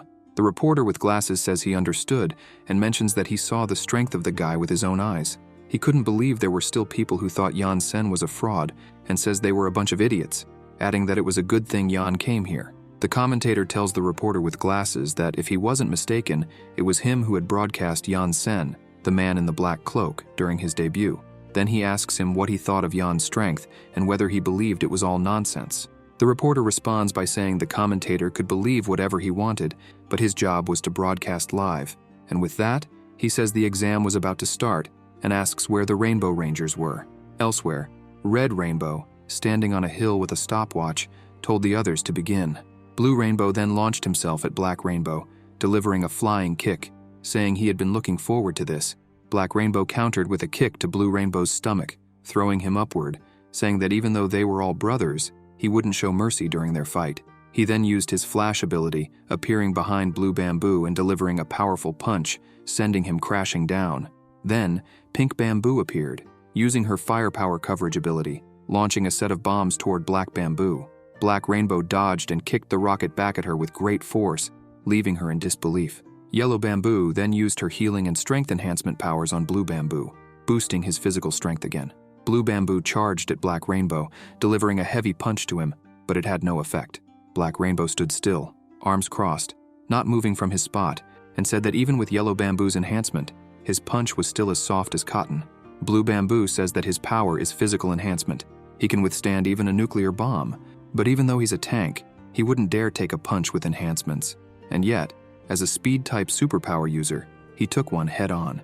Black Bamboo replies that sometimes, when a superpower is strong enough, it ends up ignoring certain types of other powers. He then uses Flash, appearing in front of Yellow Bamboo, saying he found her and acknowledging that her superpower was really troublesome in battles. Yellow Bamboo wonders how he appeared there, while Blue Bamboo is left wondering where Black Bamboo went. Yellow Bamboo admits defeat, saying he won and that he had improved again. She then asks him why he is ranked number 4 when he's clearly stronger than the other 3. He replies that Blue Bamboo is older than him, so he had to be number 3 in the God class. Red Bamboo stops the stopwatch, saying it was previously 10.1 seconds, but now it was 7.3 seconds, remarking that Black Bamboo had improved significantly. He then says he almost forgot and presses a control, making a transmission robot appear. He mentions that the military said they weren't responsible for that massive nuclear explosion in the Pacific Ocean last month, and even asked them to investigate it. He then asks the robot if it discovered anything. The robot, a God-class mechanical eye monster captured by the Rainbow Rangers 10 years ago, whose superpower is investigative laser vision, responds to Red Bamboo, saying yes, it finally found something after analyzing all security cameras and battle footage on Earth. The robot reveals that the explosion was caused by human hands. Red Bamboo asks what happened, and the monster replies that it would be easier to show the video. The video shows Yansen setting off the fireworks. Watching it, Red Bamboo questions what the young man was doing. When the video ends, he sees the tremendous explosion Yan caused with no effort. Red Bamboo goes silent and says that man was more powerful than he had imagined. In disbelief, he says that was just a fraction of Yan's power, and that he was insane. The monster adds that it also investigated, and it seems Yan wasn't using superpowers but something called cultivation. It then asks what they would do. Red Bamboo replies to send that footage to the hero department and report that the investigation concluded it was a hero setting off fireworks. He also tells the monster to stop spying on Yan, as it might get itself killed. Yellow Bamboo mentions that the graduation exam is about to start and asks which pet they were going to use. Black Bamboo replies, saying of course they would use his. The Black Bamboo said he had investigated and discovered that most of the academy students were of the combative type. They had not been able to pass the exam. The Yellow Bamboo commented on the nightmare of graduation again and asked if they couldn't go easy on them. He replied never, saying he had entered the academy at 5 years old and even at 20 hadn't managed to graduate. He added that they had only spent 10 years there and asked how he could let them graduate so easily. She loudly responded that he was just seeking revenge. The Red Bamboo said the games were over and that the graduation exam was about to begin. He ordered the Bamboos to prepare, and they stood at attention, responding that they understood. Back at the arena, where the graduation exam would take place, the reporter and commentator announced, "The annual student graduation exam is starting, and there will be simultaneous broadcasts on 20 large-scale television stations worldwide. The whole world will witness the birth of new superheroes. Let's wait and see what will happen." The crowd around the arena cheered, excited and enthusiastic, wishing the students good luck, while some told them to try to graduate that year. When all the old heroes die, they would be the new saviors of Earth. The commentator questioned the old man, asking how he had the courage to say such a thing. The blonde-haired reporter announced over the loudspeakers, "All right, enough small talk. Time to welcome the candidates and their instructor. Welcome the Class 1 of Superpowers." The euphoric spectators wondered who the teacher was, and soon they called him Yansen, the man in the black cloak. The protagonist thought the title was very strange. The man with glasses asked if that professor wasn't the controversial hero, and said they had no idea he was the instructor of Class 1 of Superpowers. He asked if anyone believed his students could pass. The man in the blue shirt questioned if he was crazy, and asked if he really thought his students would pass, even if he wasn't a fraud. He further asked if he had forgotten who the examiners were that year. Suddenly, on top of the billboard, the Rainbow Rangers appeared. The spectators screamed, pointing upward, saying they had arrived. The reporter announced, "The Rainbow Rangers have arrived. Film them. This is the first time I've seen the Rainbow Rangers. I've only had contact with their costumes." Mung said it was quite pretentious to position oneself so high. Ran commented that he had been seeing that scene for 10 years. The Red Bamboo said this year's exam would be different, and instead of one-on-one matches, they would switch to team fights. There would be 4 people per team, and Class 1 and Class 2 could form groups together. The reporter began speaking over the loudspeaker. Who would have imagined that this year it would be a team battle? It's the Rainbow Rangers. It's natural that they would choose team fights. The Red Bamboo said they would even help the students, as there would be a time limit for the exam, and those who could hold out for 3 minutes would pass. The excited students were saying that only legendary class monsters were allowed according to the rules. Besides being a team fight, there was also a time limit, and they said they would pass if they lasted for 3 minutes. Ran, irritated, shouted at them to shut up and asked if they were idiots, saying that if it were that easy, they would have graduated a long time ago. The 2 students hung their heads, agreeing that this was true. Mung said she was really nervous because of Professor Yan, as it was very difficult to perceive the yin and yang of that technique. She still couldn't use it, and wasn't sure if she would pass the exam. He replied that cultivators don't become impatient, and told her to cultivate her mind first. He also said that if she couldn't pass that year, she could try again next year. She responded that this year was very important. Then, he placed his hand on her head and said that maybe something unexpected would happen if she freed herself from her fixations, causing Mung to blush. When he removed his hand from her head, she noticed she was no longer as nervous. Thinking to herself, she wondered if Mr. Yan was trying to reduce the pressure she was feeling. She thought that everyone said he was the devil in the classroom, but that he also had his caring side. The protagonist told his disciples there was no reason to be impatient since they had become immortals. If they didn't pass that year, they could try again the next. And if they didn't pass the following year, they could try again in 3 years. He said he believed they would all pass the exam within 100 years. The 2 students who always wrote down the rules said they couldn't take it anymore. 5 minutes later, 2 students from Class 2, superpowered, greeted Xiao Lu and Xiao Yi, saying they had heard their teacher was very strong. One of them asked if they had learned anything useful. Xiao Lu replied that yes, he had learned to copy rules and could transcribe 36,000 rules 5 times a day. Xiao Yi said he was 10 times faster and even dreamed about it. The 2 students, in disbelief, looked astonished.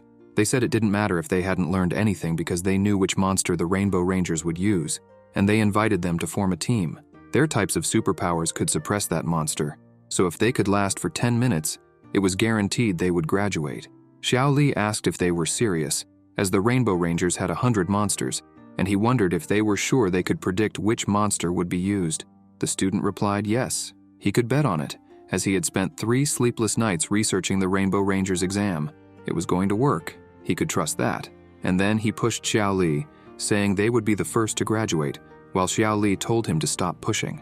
The reporter with glasses announced, "The exam is about to start, and the students have already formed their teams. Which monster will the Rainbow Rangers use? Everyone is curious, myself included. All right, enough small talk. We're here to see the fight. The exam has begun." And so the students followed the professor, and the bamboos started the test by summoning the monster inside the arena. The spectators were wondering what monster they would use, while some said they hoped the students could last at least 5 seconds. The reporter began announcing, "The first team to face the challenge consists of 2 pairs of twins from Class 1 and 2, Lu Xiaolu and Lu Xiaoyi from Class 1, and Wu Shenkui and Wu Shenshu from Class 2. I'm quite curious to see how they'll do. As far as I know, their superpowers don't really have offensive capabilities." Lu Xiaolu asked Wu Shenkui if he was sure the Rainbow Rangers would choose that monster, since they teamed up with them, rookies, because they were betting on it. Wu Shenkui reassured him that there was no need to worry, that it would be fine, and so, the monster that the bamboos summoned started speaking in the middle of the arena, saying it could give those brats a beating before they graduated and became heroes. That was the key for a monster like it to become famous, and as the dust settled, Paul, the fugitive alien, appeared, greeting them. Yansen, astonished, wondered what that was. Meng, perplexed, shouted that it was the nightmare for physical combat type users, the explosive green turtle. The protagonist asked what she meant by nightmare for physical combat type users. She explained that it would be really difficult for combat type users to defeat that monster, comparing it to the difficulty of a fire-based superpower beating a water-based superpower. This was called power type suppression. The green turtle's superpower was to absorb oxygen and turn it into carbon monoxide. A large explosion would occur when someone touched it, and it would quickly recover through cellular regeneration. In short, it was impossible to defeat it with combat types. The protagonist said that in this case, they couldn't touch it, or it would explode. Mung confirmed this and added that they weren't ashamed of using such a monster, considering most of the academy students were combat types, and she wondered how they were supposed to beat it. The spectators were commenting that the monster this year would be the explosive green turtle, and that it looked like no one would graduate again. The commentator began speaking. "Did you see that, folks? The Rainbow Rangers used the explosive green turtle. The students are in trouble. It's going to be really hard for them to graduate." Wu Shenshu said the commentator was just talking nonsense, because they were going to win, and he remarked to Xiaolu and Xiaoyi that they were right. It was indeed the explosive green turtle. They started laughing, saying it was amazing. The explosive green turtle began using its superpower, an explosion of unprecedented scope. Wu Shenshu, in disbelief, said the timer hadn't even started yet, and then he exploded, causing a huge blast in the arena. The pressure from the explosion threw several people. The glasses-wearing reporter, while flying through the air, announced over the loudspeakers, "Oh my goodness, folks. Who would have thought that the monster would use a technique like that right off the bat? The explosion might have affected the judges' area, which is 100 meters above the ground. Not to mention, this isn't the energy of a legendary class monster. Is this some kind of joke? This level of power isn't from a legendary class monster. There's a second explosion, and everyone in the stadium is in danger." Yansen, seeing this scene, stretched out his hand toward the explosion. The girl, not understanding, wondered what he was going to do. Then he launched the explosion upwards, creating a hurricane that sucked up the entire blast, protecting the people. The Rainbow Rangers, holding on to each other, wondered if that had really been an explosion, questioning what kind of air pressure they were feeling. The leader told the black bamboo that the green turtle might end up hurting the audience. He responded that he hadn't expected that either, and they questioned it, as the air pressure was clearly more powerful than the explosion. It had even neutralized the second blast. They wondered where the air pressure was coming from, while the red bamboo, sweating nervously, looked deep in thought. The spectators said they had been saved, but wondered what had happened. One of the students asked Sun Xiaoli if she was the one with the wind superpower, and if she had done that. She replied that if she were capable of creating that kind of air pressure, she would have graduated decades ago. The student laughed and agreed with her. Sun Xiaoli thought to herself that they hadn't noticed, but both the representative and Mr. Yan were the only ones in the stadium who hadn't been thrown back. It was obvious that it hadn't been the representative who did it, so that left only the professor. The commentator and the reporter were saying, "Folks, the force of the explosion clearly exceeded the legendary class. The difficulty of this exam is beyond the student's abilities. The monster told the commentator that he was beyond the exam requirements, that he was indeed a legendary class monster, and that he had just made some preparations beforehand to gain fame in the monster world. He asked the black bamboo to throw him into the swamp covered in poisonous gas.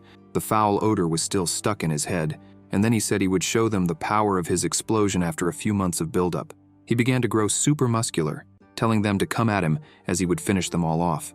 The spectators wondered what kind of ripped form that was, as they had never seen anything like it before, while others questioned whether the green turtle had such a technique. They commented that it seemed it wasn't just the students who had been preparing for the graduation exam. The monsters had been getting ready too, and they said that in this case, no rules had been broken. The twins from Class 2 told the green turtle to shut up because they were going to graduate, and said it would end up in obscurity instead of becoming famous.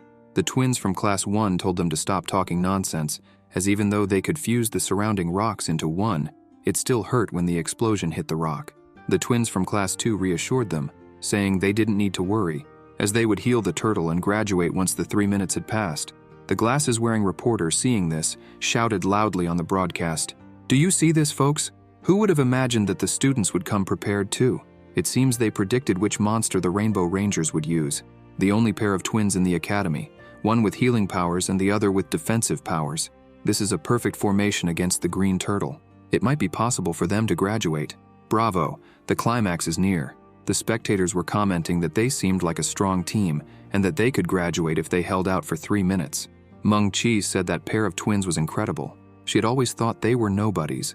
The protagonist remarked that if the monster came prepared, it was very likely it had already thought that some students would try that tactic. The green turtle laughed and said it already knew that some would attempt that, and then claimed it would show them its new technique. Suddenly, it began to contort, and from its mouth, an arm started to emerge, leaving the audience in shock. People were disgusted, while someone commented that the technique looked familiar, thinking they had seen it in some manga. The green turtle, out of breath, asked what they thought, and then a copy of it came out from inside, and the copies began generating others, each smaller than the last. The crowd, irritated, asked what the hell that was, and wondered if it was some kind of matryoshka doll, saying the monster had to be joking. One of the twins, spying through a hole in the wall they had created, surprised, said it couldn't be real, while the other told him to stop peeking because something strange was coming. The green turtle gave the command for the other copies to attack the stone shelter, and they started self-destructing, causing several explosions. The twins, Xiaolu and Xiaoyi, began saying that it was hurting them. The twins from Class 2 told them to hang in there, that they would graduate soon. The twins from Class 1 replied that it was easy to say, since they weren't the ones being hit. Wushun responded that it was really unfortunate, but he was just a healer. Suddenly, a voice behind him greeted him. Wushun Koi turned, shocked, and saw that it was a small clone of the monster. The monster said, "Hallelujah, brothers," and self-destructed, causing an explosion inside the shelter, destroying it and throwing everyone into the air. Mung asked what had happened, because they were doing well until then. Yansen commented that it seemed they had been defeated. The twins from Class 1 said they wouldn't have done that if they had known what was going to happen, and called the healers useless. The system sounded, indicating loss of will, exam failure. The glasses-wearing reporter, confused, said, "What did they do?" and wondered if they had really failed since they had been praised just moments before. The audience, also confused, wondered what had happened, as many didn't even see what had occurred. While some said the monster was powerful, others commented that even though it was just a legendary class monster, not even a god-class hero could withstand that much energy accumulated over months. But now the question wasn't whether they would pass the exam, but whether they would leave alive. So, the monster called for the next group to enter the arena. And so, throughout the afternoon, more than half of the candidates failed the exam. With the green turtle's unilateral victory, the exam became completely monotonous. The spectators sighed and commented that the students were being defeated in seconds. There wasn't even any suspense. Some said they were going home to watch the recorded programs. The exam was supposed to last 3 minutes, but the students couldn't even last 3 seconds. It seemed that, besides no student graduating, there wouldn't be any fights either, as the green turtle was too strong. It was more than clear that they weren't on the same level. During the break, the spectators commented that, even though there weren't any fights to watch, at least the school was offering free food. During the break, at the back area of the academy, Ren, Meng, and Yan were gathered. Ren was trying to do what the professor had told him, release fireworks. He said that graduating only depended on him and wondered why the technique was so difficult. Out of nowhere, he let out a shout, leaving Yan and Mung in disbelief. The professor, shocked, said it would be the end if he really managed to release it. The girl handed a lunchbox to the professor, saying she had prepared it for him. The professor thanked her and commented that, apparently, eating wasn't just to satisfy hunger. When he looked to the side, he noticed the girl was excited. Yansen sighed and asked her what was worrying her. She responded that his technique was very difficult and that she knew he had other powerful techniques that were easier to learn. She asked if it wouldn't be possible for him to teach them those techniques. Ren, from a distance, wondered if he really knew other techniques. Yan replied that that was the only technique from the celestial realm that didn't consume spiritual energy. Other techniques required the consumption of spiritual energy, which was impossible for them to learn since they hadn't yet reached chi cultivation. Mung Chi, astonished, replied that it couldn't be, and asked how with thousands of years he had only developed one technique. She questioned him if he was going to let the students be humiliated in front of the entire world. Ren suggested that he create another technique that didn't consume spiritual energy, saying that with the professor's talent, he could certainly create an invincible technique that could be learned instantly. He responded that, indeed, it was true that he could create a technique that would allow them to pass the exam immediately. Ren and Mung, amazed, asked if he was serious and said he was incredible. He replied that, honoring his master, he had been warned never to create techniques again, and for that reason, Yansen affirmed that he would keep his master's words in his heart and never violate them. Mung asked what was wrong with him. He replied that they should not speak ill of the Grandmaster. Ren then asked why his master forbade him from creating techniques. More than 2 millennia ago, his master was talking with a friend, saying that it was the technique his disciple had just created. He mentioned that it didn't consume spiritual energy, nor did it require physical strength, and it could be used without restrictions. There was only one such technique in the entire celestial realm. The master's friend, called Mystic Lu, replied that his disciple was only 6 years old, and even comparing him with all the disciples of various sects, his disciple would still be 1,000 times better than the others. Annoyed, the master's friend responded that he didn't care and called him a shameless old man, stating that the disciples recruited by the large adjacent sects were either geniuses or demons, unlike him, who had recruited a freak. He asked if the master wasn't afraid of the great repercussions that could arise in the future. The old man replied that he didn't care about that. What mattered was that his disciple was powerful. The friend said he didn't care either and that he was leaving. He told the master not to look for him anymore and said to go play chess with the freak he called a disciple. He added that next time, he would bring Yansen with him. At that moment, the master realized he had lost his apprentice's technique and wondered where it had gone. In the end, the technique he created caused great turmoil in the secular world. The flames of war spread throughout the celestial realm. Some overly confident mortals dared to challenge immortals using that technique.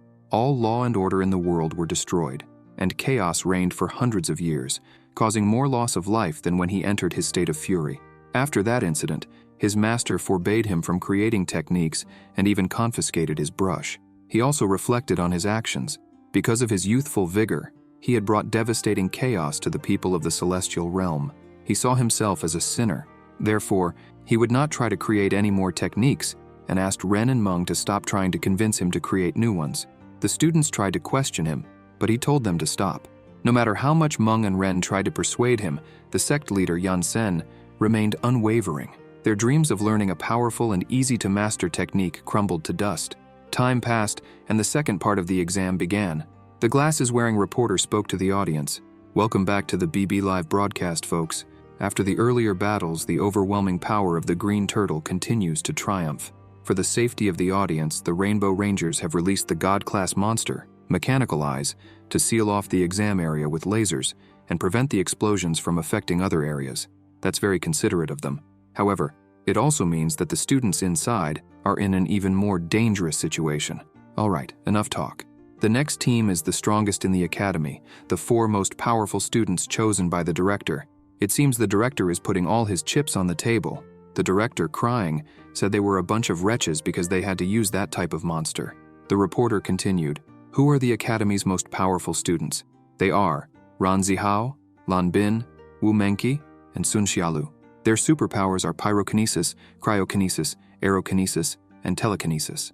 The monster asked if they were the academy's most powerful representatives and said that in that case, he could go home to eat after defeating all of them. The audience, disheartened, said that no one could defeat the green turtle, that they would only win by some miracle, while others said the students already seemed ready to give up. Some spectators also mentioned they were going home to watch downloaded shows. Bin said they wouldn't be able to defeat the green turtle even if there were 10 of them, that defeating it in that scenario was practically impossible, and that the best option was to surrender. Mung replied that she wouldn't give up yet because she wanted to try to defeat it. Bin asked if she was going crazy and if she didn't realize they were at a disadvantage. She asked them to give her a minute. Ren asked if she was going to try that, and she replied yes. Xiaolu wondered what it was, and Mung said she couldn't guarantee it would work, but it was their only option, and she would do everything possible to make it succeed. Ren said they would risk their lives to give the representative time to launch the nuclear bomb. Bin, stunned, asked what nuclear bomb they were talking about. Someone in the crowd pointed out that the 4 members of Class 1 still hadn't given up and seemed to be preparing for something. Another commented that they should know they were at a complete disadvantage and wondered if they had lost their minds. The student said the fight was about to begin and told the representative to stay behind them. The green turtle asked if they still wanted to insist on fighting and told them to try again next year. Then it sent its clones after the students. Ren at the front line told Xiaolu to fire a gust of wind, and she replied that she understood. Ren then used his fire ability to the sides, along with the gusts of wind, creating a hurricane just like their professor had before, sucking in all the clones. The glasses-wearing reporter shouted as he narrated the fight for the spectators. "This is the battle we've been waiting for." As expected from the combat-type users, their reaction speed is extraordinary. It was smart of them to use the flames to neutralize the explosion and the wind to divert the shockwave. The wind intensifies the flames, creating a massive wall of fire. However, it's really unfortunate that the combat-type users have to use their powers defensively. It's still uncertain if they'll be able to hold out for more than 3 minutes. If they succeed, they'll graduate and become the first group of students to graduate from the academy in over 20 years. Not only will they go down in the academy's records, but they'll also be remembered in the history of heroes. Let's all support them. The monster commented that they used the wind to intensify the flames and wondered how long they would hold out. Then it started creating more clones, forming a swarm of tiny clones. Ren, seeing this, was stunned and wondered what that was. The glasses-wearing reporter remarked that this was a dirty trick, while the spectators said it was over the top. The green turtle sent its clones at them, saying it was time to finish them off and show those rookie heroes its strength. The clones began self-destructing one after the other, causing explosions. Xiaolu told Ren that his flames were weakening, and he replied that it was getting harder to maintain them. Ren then asked Bin if he was just going to stand there and do nothing, leaving all the work to them. He said that despite their disagreements, he believed their crazy desire to graduate was mutual, and told Bin to help. Bin replied that he wanted to help, but they needed to remember the laws of physics. His ice would extinguish Ren's flames. He explained that his ability was to turn the air around them into ice, and since they were in an upward air current, he would only cause friendly fire if he used his ability. His power was a burden in that situation. The green turtle, being a villain with years of experience as a punching bag for heroes, said that he had learned that only idiots drag out a fight that could be finished in a single move. He then began inhaling a large amount of air, becoming even more muscular, and called out to the rookies, telling them to try again next year. Ren, surprised, said that he was about to use the unprecedented large-scale explosion. Xiaolu, with a trembling voice, said she couldn't hold back that technique. Ren asked the representative if she was finished yet. Amid all the chaos, Mung thought that she needed to calm down and relax. She needed to find her previous peace and free herself from her fixations. She then started to remember what her professor had said when she asked if there was any secret to learning that technique. He responded that she needed talent, which worried her. The professor explained that cultivators needed talent, and the same was true for learning techniques. He added that some people could learn just by a simple glance, while others would never be able to learn in their entire life. Mung Chi, perplexed, asks how they discovered who had talent. He replies that she would find out once she learned to free herself from her attachments. She, recalling her teacher's words, opens her eyes and notices that she is in a different space, with a yellow dragon in front of her. Realizing that this was the technique Master Yan had developed, she comments on his immense vitality. In her thoughts, she wonders if this meant she had talent for cultivation. The spectators said they couldn't see anything because the wind was covering the students, while others questioned whether the representative was going to do anything, asking if her telekinesis power wouldn't be a good choice to prevent the explosions. Yan, seeing Mung in the arena, gives a slight smile and thinks she was extremely talented. The crowd told each other to watch the monster, stating that the explosion it would cause would be worse than the last and that the students would be seriously injured. The green turtle, laughing, tells the students to try that crap next year and then uses its ability, causing an unprecedented large-scale explosion. Bin, seeing this, comments that he didn't care and used his power at full strength. Sun Xiaoli warns Bin that the representative was still behind them. Thus, the monster's ability explodes, causing an even bigger blast than the previous ones. But the monster that the bamboo had released earlier to help protect the spectators uses its ability to contain the explosion, preventing anyone from getting hurt. He then tells the audience not to worry, as with him there, they wouldn't suffer any injuries. Yan, observing the scene, remains silent. The commentator and the reporter wonder if the students were okay, as the attack had been massive and it was impossible to see anything through the smoke. The commentator, trembling, remarks that it seemed no one would graduate that year and wonders how the students were, until the reporter notices that they were all fine. Ren says that Lan Bin used his power at just the right moment, and if not for that, they would have been toast. The cold was unbearable, but it was better than being torn to pieces. Bin replies that he had used up all his energy and wouldn't be able to launch another attack. Sun Xiaoli, irritated, calls them idiots and says that they protected themselves but forgot about the representative. She asks how they could forget about the representative when they launched the attack. Bin explains that the explosion was so terrifying that he forgot. The air currents had turned to ice, so the representative must have been hit. Ren comments that the representative was there, and everyone wonders how she was unharmed. Sun Xiaoli responds that she already knew the two were useless and had used her last strength to protect the representative from the explosion. Bin then says that this was why the air currents, which had turned into ice, didn't hit the representative, praising Xiaoli for being super smart.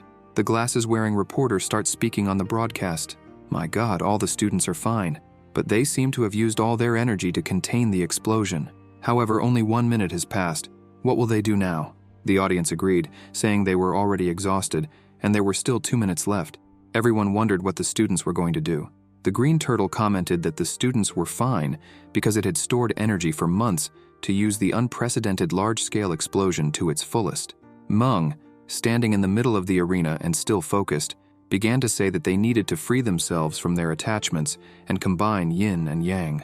Around her, the air began to experience some tribulations. The audience and the monster, looking at the representative, wondered what was happening. Mung Chi started using the Chi Dragon technique, creating yin and yang energy with her arms. She combined the two energies, causing 2 giant yellow dragons made of yin and yang energy to appear, leaving the green turtle incredulous. The people in the audience, surprised, wondered what that was and if it was a superpower, as it was the first time they had seen something like that. The reporter with glasses said, "Dear viewers, the representative of Class 1 Wu Mengqi has done something incredible." The audience, still in shock, questioned whether it was really a superpower, as they had never seen anything like it before. Mung's father ordered Secretary Liu to bring the family manuscripts. Upon examining the manuscripts, he noticed something strange and commented that there was nothing like it in them, wondering what kind of superpower that was. Ren shouted, telling the representative to stop showing off and finish off the monster while it was still stunned.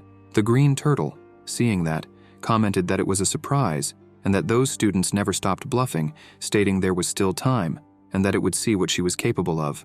Mung said that if he had the courage, he should stay still and not move. She wondered if that power would destroy the whole place, but believed that with Master Yan present, there wouldn't be any problems. The monster accepted the challenge and replied that it wouldn't move, saying she was the weakest student among the 4 with combat powers and wouldn't be able to hurt it. Ren, irritated, shouted loudly, ordering the representative to launch the fireworks at the monster already, so she launched the fireworks at it. The green turtle commented that they were nothing more than fireworks. The red bamboo ordered it to get out of the way and called it a green idiot. The monster became confused, wondering what was going on. As the blow approached, the dragons merged, transforming into a giant dragon with sharp teeth, heading toward it. Realizing that the situation was going to get ugly, the spectators and the green turtle started running, getting out of the way of the representative's power, leaving even the other monster incredulous at the strength displayed. The fireworks began to destroy everything in their path, devastating the exam arena, circling the earth, and causing destruction. The explosion was similar to a nuclear bomb, leaving everyone shocked and in disbelief. The explosion was so powerful that it exceeded the planet's center of gravity. The blue and black bamboo, in disbelief, wondered if that energy had really been unleashed by a student. Monkey's father, mouth agape, remained silent, while the glasses-wearing reporter, trembling all over, announced through the loudspeakers with a shaky voice, "Dear viewers, I've been a presenter for over 10 years, and this is the first time I'm at a loss for words." The audience remarked that she was just a student, while others said they wanted to leave. Mung stood in silence, unable to believe the power of what had just happened. Bin, with a trembling voice, told everyone to look at the size of that mushroom cloud. The representative said she had made a mistake, intending for the explosion to only hit the lower part of the stadium. Ren asked her what had gotten into her, and why she didn't aim at the lower part, questioning why she was afraid since the teacher was there. She replied that she didn't know what had happened, that everything happened too quickly, and she didn't know she needed to detonate it manually. Amid all the dust, a voice insulted her, and when everyone looked, they saw the monster missing part of its body, furious, saying that it couldn't believe it couldn't regenerate, and that, if the red bamboo hadn't alerted it, it would have been done for. The representative retorted that he was the one acting all tough, and that it wasn't their fault. Ren remarked that she managed to hit it dead on. The monster, enraged, said it was pissed off. Ren told the representative not to waste time and asked if she could do it again. She replied there was no problem, as the technique didn't consume energy, so she could use it countless times, and said she would try again. The reporter spoke through the loudspeakers. "I can't even describe this fight anymore. Wu Mengqi has just launched an attack with the force of a nuclear bomb, yet only half of the green turtle's body was hit. The battle has reached a critical moment, with 1 minute and 30 seconds left. When he noticed, he asked what she had said, and questioned if she had really said, countless times. The monster, trembling, asked if that was serious. The audience wondered if she was joking. Ren commented that she had left everyone astonished. When he looked, he saw that she seemed a bit off and asked what was wrong. She replied that she didn't know. The audience said that the class representative didn't seem well and that she appeared to be in trouble. One of the students asked the teacher if the technique she had used had any side effects. He replied that it wasn't a side effect and explained that the technique requires the user to maintain a serene mind at all times. He added that she had been shaken up a moment ago, which disrupted her chi flow, but reassured the student that she would return to normal in a year or two. The students wondered how things had ended up like that, until one of them asked the teacher how he knew that, since the students were always copying the rules and didn't know that the technique was a creation of Master Yan. The green turtle, laughing, told them to get ready and questioned her, asking if she was trying to scare it by saying she could fire the technique as many times as she wanted. It claimed that its explosion, on the other hand, was truly unlimited. Mung called it a bastard and commented that if the explosion had hit it fully, it would be done for. Ren asked the representative if she could launch the fireworks again. She replied that she wasn't sure if she could, as her mind was unstable and it would take some time to recover. Ren responds that they didn't have time for her to recover and comments that without her, graduation was already lost. Mung Ti says she was able to transmute the dragon, but thought that was it. She didn't know she had to keep her mind calm. Her pride had gotten in the way, and so she apologized. The green turtle begins inhaling air again and says that it seemed it was its destiny to win that battle. Sun Xiaoli replies that she wouldn't be celebrating if she were it, while Bin and Ren turn around asking what on earth she was talking about. When they notice, their mouths drop open, shocked. Xiaoli was gathering yin and yang energy with her arms, leaving the monster in disbelief. What was supposed to be a simple graduation exam without anything exciting had turned into something unbelievable after the class representative, Wu Mengqi, launched an attack with the force of a nuclear bomb, creating a chaotic scene with everyone present completely dumbfounded, unable to comprehend what they had just witnessed. Ren and Bin, irritated, ask Xiaoli if she could do it too, saying it was very unfair. She replies that it wasn't that hard. She got the hang of it after watching for a bit, and says she still wasn't fully used to it. Ren tells her to stop bragging, as he couldn't learn even with the professor's help, and she had managed to learn just from a glance. She responds that he and Bin couldn't stay calm, and that the representative had a deep neurosis. She adds that the professor had said that cultivators needed to be patient, and asks if even after copying the rules over and over they still hadn't understood them. They say Xiaoli wasn't worried about graduation, and since she had a calm personality, it wasn't strange that she had learned easily. Ren says that in that case, he would try too, and Bin says he would as well. Then they notice the spiritual energy, and Ren asks if that spiritual energy was also coming from Bin, questioning if he had also managed to learn it. Bin responds that while he stayed low-key the whole month, he was observing and then saw that cultivation technique, saying he didn't know it had the power of a nuclear bomb. Ren then says he wouldn't lose to him, and Bin replies telling him to first get a handle on his ambitions. The representative, seeing this, says she wouldn't be left behind either. Yansen, surprised, says that when the scroll fell into the mortal continent, not everyone was able to use it. Only geniuses could learn it in a short time, and he thinks he didn't expect to find 4 of them there. Happily, he says he was very lucky. The protagonist thought that, however, they were still novices, and the transmutation of chi energy into a dragon took a considerable amount of time, and he thought the enemy wouldn't give them the chance to use the technique. The protagonist looks at the green monster in silence and sees that it was inhaling more and more air. He thought he couldn't allow the students to get hurt, as potential immortals like them couldn't be cut down by a simple test like that. The glasses-wearing reporter announced through the loudspeakers, "Dear viewers, the battle has reached a critical point. Both sides are accumulating energy, and only 30 seconds remain. Will they pass the exam?" The green turtle cursed the students, saying they would soon find out who was faster, them or him. The reporter suddenly asked what was flying in the middle of the arena and realized it was a piece of white cloth, announcing that Class 1 had surrendered. He repeated the announcement, declaring that Class 1 had forfeited, and the exam was over. Bin, in disbelief, questioned if they had really given up. Ren asked why Master Yan had done that, and he responded that it was for them to try again next year. The spectators were surprised by the outcome, and the monster protecting the civilians said it would never witness another academy exam again. Bin, still in shock, stated that their professor had given up, while Ren lamented, saying they were so close. Sun Xiaoli told them to forget about it and come back next year, adding that waiting another year wouldn't kill anyone. Bin remarked that she was far too calm, which explained how she had learned the technique so easily. Sun Xiaoli, arms crossed, asked if they were stupid and if they couldn't use their brains, explaining that while the technique was powerful, it took too long to execute, and the green turtle was faster than them. The professor didn't want them to get hurt. Suddenly, the monster used its unprecedented large-scale explosion ability. The reporter yelled that the exam was already over, that Class 1 had surrendered, and then a massive explosion occurred, leaving the audience in shock, wondering why it had happened. The reporter, voice trembling, noted that the students were still there. As the dust from the explosion began to settle, the green turtle said it felt much better, but then noticed something. The students were in the sky, covered in chi. The representative said she couldn't believe they had come out unscathed. Ren looked down and saw Master Yan there, asking if he had been the one to protect them. Suddenly, everything began to shake.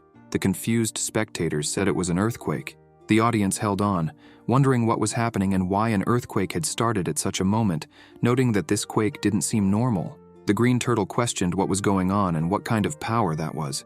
The air was incredibly heavy with a tremendous pressure, and the once clear sky had turned a dark red. The monster, choking with a trembling voice, said it couldn't breathe. The protagonist, nervous, let out a small sigh, and the monster realized that the pressure was coming from him, wondering what immense energy this was. If you enjoyed this video, subscribe to the channel, hit the bell icon, and like the video. Thank you.